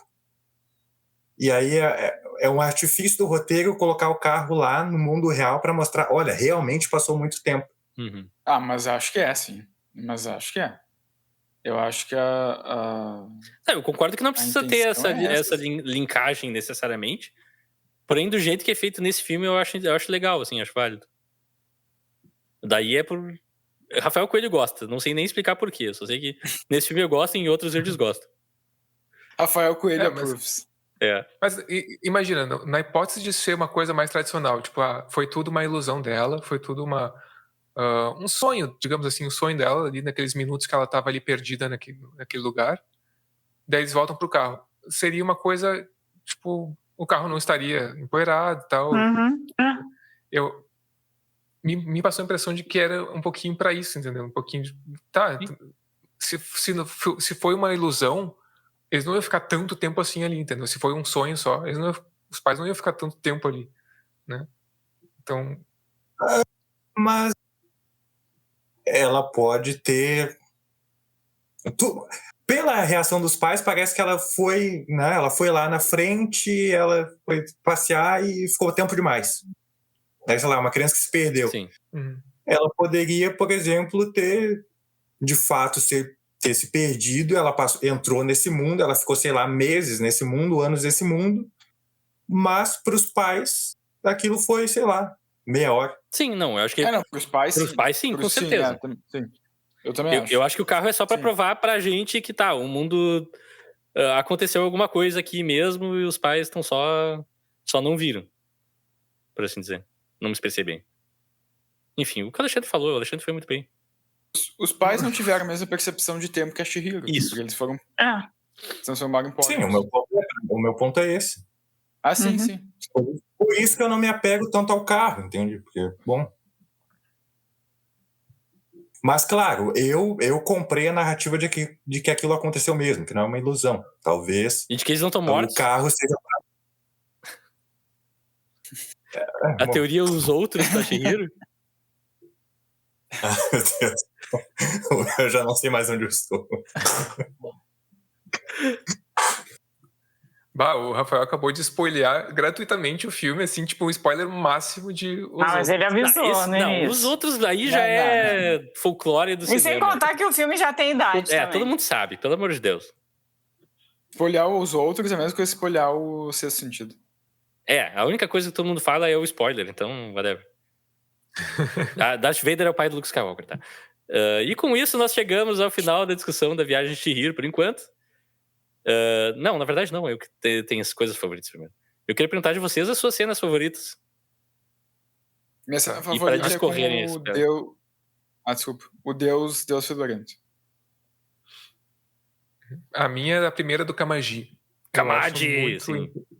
Eu acho muito impressionante, tipo, a gente começa a entender a magnitude, a estética daquele mundo mágico. Eu fiquei bem impressionado, assim, é uma cena, sei lá, ela simplesmente me pegou, assim, esteticamente. Pede um emprego pra ele vai dizer não e tu tem que insistir. A dinâmica com as fuligens ali, eu achei muito legal. Eu adoro o desenho do Kamaji eu acho muito interessante também. A dinâmica dos braços dele esticar o braço lá pra abrir a gaveta e tal. Eu queria ser assim na cozinha. Poder ficar parado ali usando vários braços, um pegando panela, pegando coisa. É bom. Cortando várias coisas ao mesmo tempo. Bibiana, tua cena favorita? Tem muitas, né, assim, visualmente falando. Mas, assim, aquela do início, quando ela percebe que os pais viram porcos, eu gosto bastante, porque... É muito divertido essa parte. Que dá aquele tom que eu falei antes. Sim, é chocante, e tu acha que... Bom, ali já tem uma tensão, né? E me pareceu, quando eu vi, que podia acontecer algo muito terrível depois disso. Então foi o primeiro impacto, assim, que eu tive, porque até então tava tudo muito bonitinho e tal, ela com medo, tá, mas nada aterrorizante. Mas a partir dali eu achei que alguma coisa pior, mais tensa poderia acontecer. Isso é uma boa coisa que tu falou, porque me lembrou, inclusive, que ao longo do filme, em vários momentos, alguém fala, os porcos vão ser comidos em algum momento, e a gente fica, tem um tempo pra ela salvar os pais ali, porque alguém, a certa altura, vai comer os porcos. Imagina, coitada da guria ouvindo. E é uma tensão que também, né, o filme mal apresenta e não se resolve, assim, porque não... Mas é interessante, é divertido. Eu não lembrava disso. Wagner, tua cena favorita? Eu tenho 3, na verdade. Olha aí. Eu teria mais, mas vou ficar em 3. O meu lado cafona adora a cena da lembrança do rio, ali, que ela tá com eu adoro essa parte também, sim. Eu acho linda essa cena. toda a cena do Sem Face, dele jogando dinheiro e todo mundo, né, babando legal, em cima legal. do dinheiro, da dinheiro. Aquilo é maravilhoso. E a cena quando a Chihiro vai pedir emprego para Yubaba, que aí Também é abrem muito aquelas várias portas e ela puxa. Aquilo ali daria uma cena em um filme de terror, Sim. assim, aquelas portas abrindo e ela voando em direção a Yubaba, eu acho demais. E o gag visual eu acho genial também, porque a gente ouve a voz da Yubaba, veio até aqui e tu pensa, tá 2, 3 salas adiante. Não, tem que dobrar a esquina e ir para um lado e ir para o outro. É muito legal. E eu vou assinar com o Leonardo dando banho no espírito sujo, tá escrito aqui nas minhas notas, tá? Pra ver que eu não trapacei. Mas daí eu quero falar toda a sequência, aí é mais de uma cena, eu vou trapacear nesse sentido, que pega desde a cena delas limpando a banheira até o espírito sujo sair voando de dentro do hotel. É tipo assim, é um momento imaculado de cinema, assim, praticamente perfeito. Poucas coisas são tão boas. Num filme que... É um momento imaculado do cinema. Pesado, forte. Mas eu acho. E num filme, assim, que pra mim é um highlight reel de momentos legais. Eu posso falar aqui também a ida pra casa da irmã da Yubaba, que é genial. Uhum. Todo aquele caminho delas entrando no trem. E o trem vai esvaziando, e daí elas chegam num pântano. E daí vem um negócio de luz que guia elas. Que é assustador, né? É meio bizarro e muito legal ao mesmo tempo. Eu jamais iria. 10 aninhos eu jamais iria. O Haku sendo atacado e perseguido por pedaços de papéis que são uma maldição, várias maldições, na verdade. Ah, sim. Uhum. Ou quando a Chihiro tem que escalar até a sala da Yubaba e daí tem um cano que ela se prepara toda e tu pensa, tá, ela vai ir rastejando e não, ela sai correndo em cima do cano. Uhum. Então, tipo assim, o filme é cheio de momentos, mas ainda acho que o Dando Banho no Espírito Sujo ganha. E a próxima pergunta, aí eu vou abrir mais, tá? Porque pela natureza de filme de animação, a gente também, por atuação, a gente tá falando do design visual do personagem, não é só a voz. Então eu queria saber de vocês, qual o personagem favorito do filme? Ao invés de atuação favorita, que eu acho que... Eu acho que é a Chihiro mesmo, né? Chihiro. Uma menininha. Que bom que é uma menininha, né? É. Que parece ali toda fragilzinha, medrosa no início e depois que entra naquele mundo, não se acovarda. Eu acho como o design da Yubaba eu gosto bastante. Também quando ela se transforma num corvo. Se transforma não, ela coloca um chá. É genial, aquilo é genial. Maravilhoso. É incrível. Me lembrou Mas muito... o meu personagem favorito... Desculpa, rapidinho. Meu personagem favorito... Quando ela Meu personagem favorito é o sapo, Mas o que eu ia falar... Olha... A Yubaba botando a capa no rosto é que nem o filme Planar from Outer Space, do Ed Wood, que ele tava filmando com o Bela Lugosi, que era o vilão do filme, que morreu durante as filmagens, e daí ele chamou o dentista dele, que ele achava que do nariz pra cima era igual o Bela Lugosi. Então toda cena que aparece o cara, ele tá com uma capa, só com o nariz de fora, assim. E é muito o que a Yubaba faz, que é genial. Genial. Tá, eu vou citar aqui o Sem Face, que eu acho um personagem bem intrigante também. O design dele vai mudando. E pra mim, ele... É legal. Vaguinha! Tua vez. Eu já falei antes, né? A Yubaba eu acho impressionante. Ao mesmo tempo que ela é divertidíssima. Ela consegue ser assustadora. Eu acho incrível que, tipo, tem personagem mais batida do que a bruxa. E mesmo assim eu consegui... Nossa, ela é assustadora, essa personagem. Então, tipo, eu acho demais. Assim. E eu vou ter que fazer uma menção honrosa ao meu Deus, meu gênio, meu ícone, meu exemplo de vida, Kamadi. O cara de múltiplos braços. Ele parece ser um mal-humorado, mas ele é um queridão. É muito massa. Ele diz good luck, enfim, é espetacular.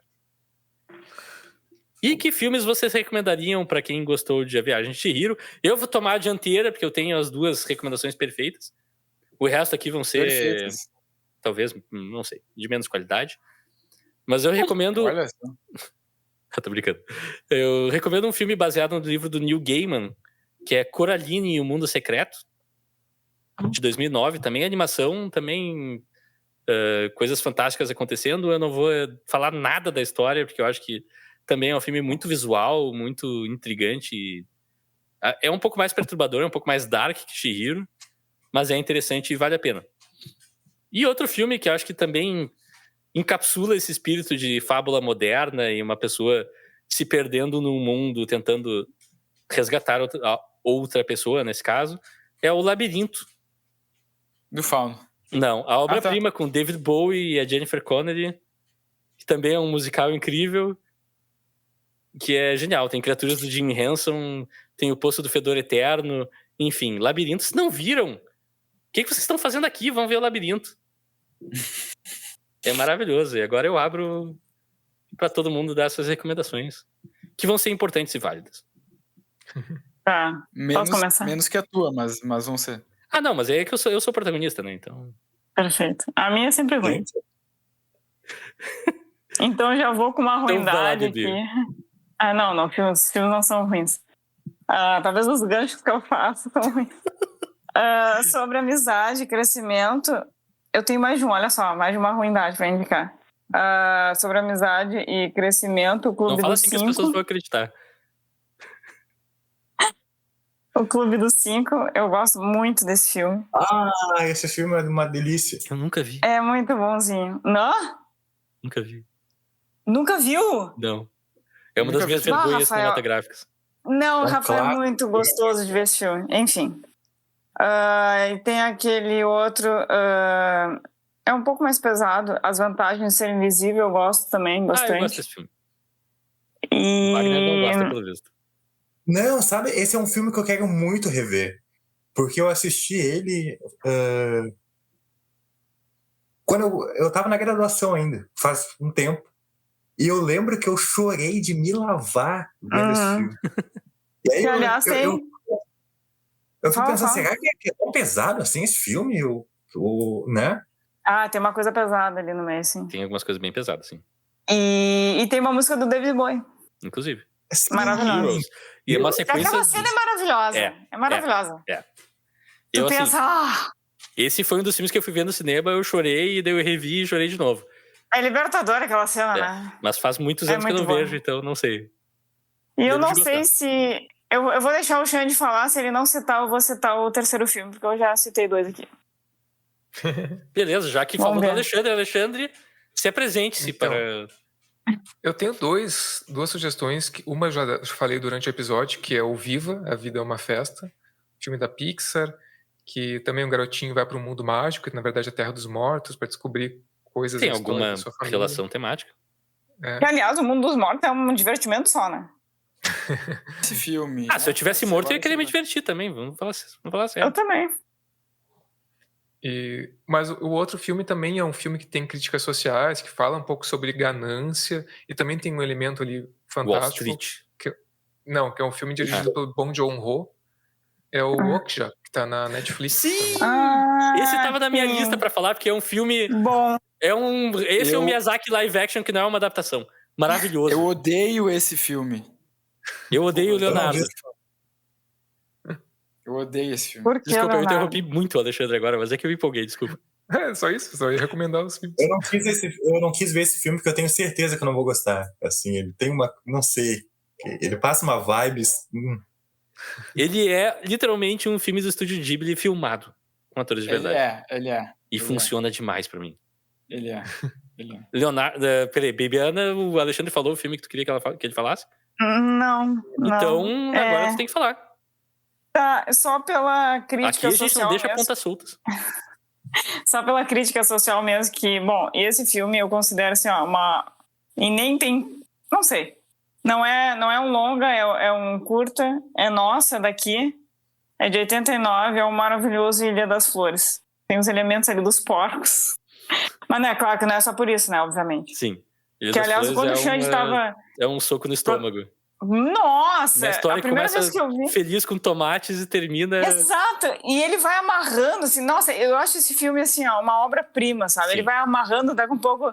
tem umas tiradinhas ali, e o negócio vai piorando, vai piorando, vai piorando. Depois A questão da poluição também se conecta, tem vários. Sim, até quando a gente tava vendo.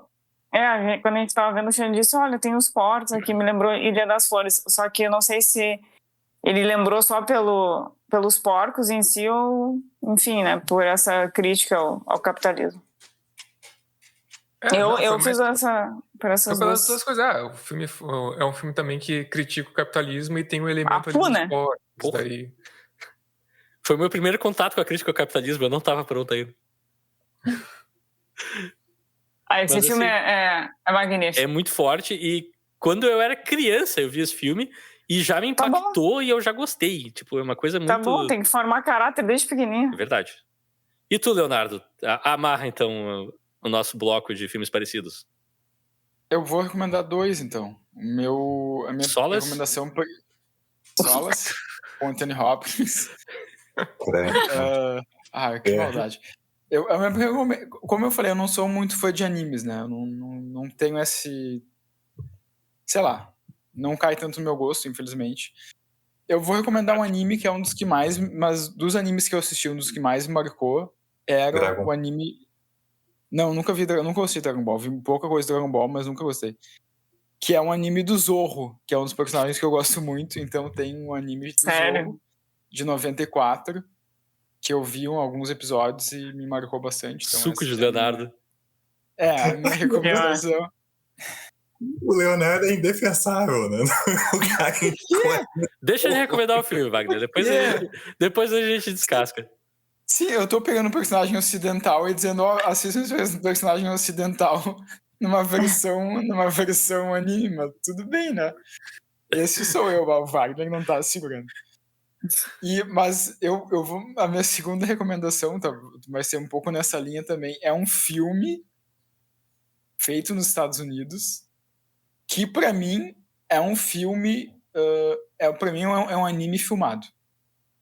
Que é o Círculo de Fogo do Guilherme Del Toro, o Pacific Rim. Que, pra mim, tem muito elemento ali de anime. Um bom filme. Não só dos robôs gigantes, mas dos personagens em si. Nunca vi. Tem uma vibe muito de anime pra mim, assim. A mistura de senso de humor com ação também, de uma maneira não muito hollywoodiana, é legal. É um bom filme, eu gosto desse filme. Também gosto. Minhas recomendações são essas. E o momento rufem os tambores. Que nota vocês dão? Rafael, você esqueceu de mim.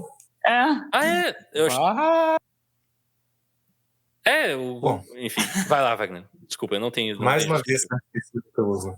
Eu achei que eu tinha começado por ti, por isso que eu... Não. O filme que eu vou indicar é uma animação também, uma animação japonesa de 2016, chamada Your Name. Muito bom. Que é a história... É uma história mais de dois filme jovens... que eu chorei muito forte quando eu vi. É lindo esse filme. Pá, demais. É a história de um guri e uma guria que moram em cidades diferentes e um dia eles simplesmente trocam de corpo e eles precisam descobrir o que está acontecendo. É um filme que eu vi assim de maneira super despretensiosa, tipo, vamos ver o que é isso aí. E é lindíssimo. É tipo Se Eu Fosse Você? Inicialmente sim, mas se torna uma coisa muito mais profunda. Vai assistir com essa vibe, é um Se Eu Fosse Você de animação. Olha, eu trouxe muito mais... Se fosse eu que tivesse feito esse comentário, o Vaguinha já tá caindo em cima de mim, mas tudo bem. Tá, vai, segue. A gente sabe que... É que o Alexandre faz esses comentários inocentemente. Sim, muito inocente que foi. Isso não vem ao caso. Os espectadores não precisam saber disso nesse momento. E tu tinha mais um filme, Wagner? Não, é só esse. Eu não quero criar o caos na reta final. Embora o Leonardo tente. Ficar nas rédeas desse programa tá cada vez mais difícil. E que nota vocês dariam para A Viagem de Chihiro? Uma obra audiovisual sem paralelos, difícil de quantificar, mas nós temos que quantificar eles. Que nota vocês dão? 7. 7? É um pouco melhor que a média? Sim. Ou a média alta de Rafael Coelho? Tu não esperava. Também não. A minha A minha nota é mesmo da Bibi, 7. Me dói um pouco dar essa nota, mas eu vou dar 7. Não, me dói ouvir essa nota. Eu imagino. Eu queria dar mais, mas eu tenho que seguir meu coração. Eu vou dar 7. Verdade, isso é verdade. Eu também.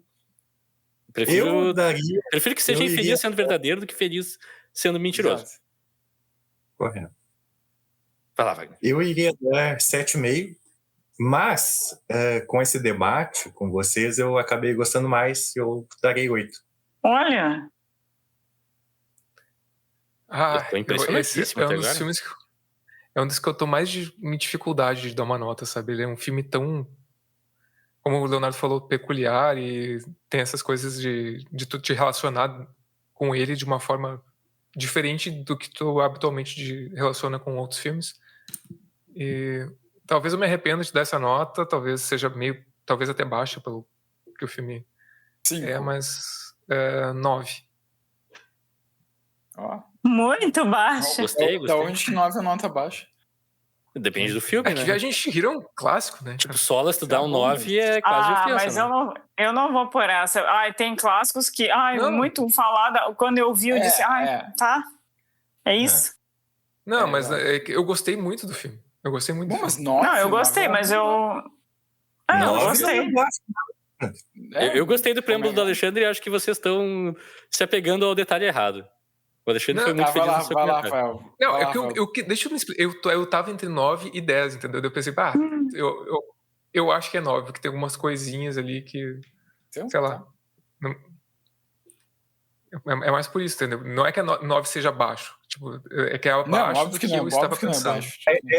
Quando começou a falar, eu pensei, nossa, o Alexandre vai dar 5. É, O que Né? é perfeito, Talvez ele é um uma- entertainer, ele foi muito bem. Enfim, Tá, o esse filme tem... Exato. O Rafael vai dar 10 e acabou o podcast, é isso? Esse filme tem problemas, o final pode se enrolar um pouco, não é grande satisfatório, ele não se adapta a estruturas comuns, não sei o que, papapá, blá blá blá. É nota 10, cara, não tem. Chihiro tá no meu coração, eu amo esse filme. Enfim, aí a parte emocional fala mais alto. Tem que ser, tem E que é ser. um filme que eu adoro e, cara, 2 horas voaram, assim, de novo. Sabe por quê? Eu ainda tenho mais uma coisa pra falar. Sabe por que eu fiquei com essa sensação, essa dificuldade? Porque eu tô com a sensação que eu vi esse filme há pouco tempo, quando discuti aqui com vocês. Eu acho que eu vou pensar ainda muito nele, entendeu? Eu fiquei com essa sensação, sabe? Por isso que eu não sei que se daqui um mês eu daria a mesma nota, entendeu? Eu tenho que... Bom, mas no momento é isso. hoje... Sim, acho que é válido. E o que a gente quer saber nesse podcast é o momento. Sim. E assim, eu vou ser sincero, eu não quero parecer arrogante, mas vai parecer arrogante, vocês vão me xingar provavelmente. O Rafael de 20 anos atrás daria uma nota em torno de 7, 8 para esse filme também. Mas o Rafael de 2023 vê outras coisas no filme. Enfim. Não quero dizer que vai acontecer com todo mundo. Não é isso que eu quero dizer. Não quero dizer que é um processo que vai acontecer com todo mundo, porém... Melhor.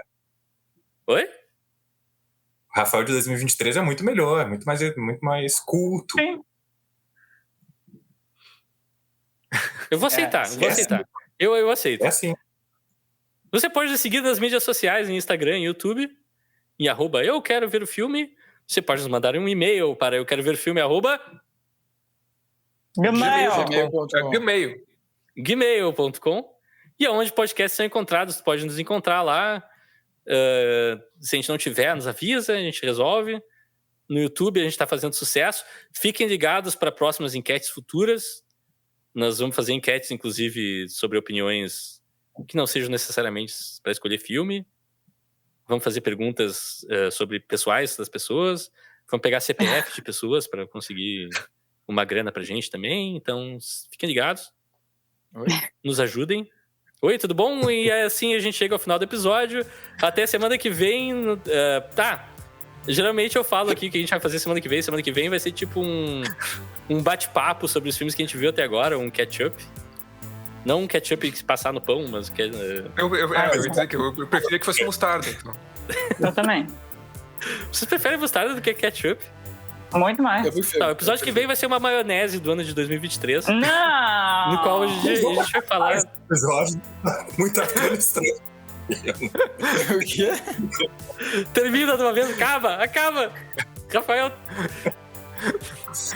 Daqui a pouco a gente vai ter feito um cachorro quente inteiro nesse final. Eu tô com fome, eu só aviso isso. Parem de falar de comida. Eu tô com fome também.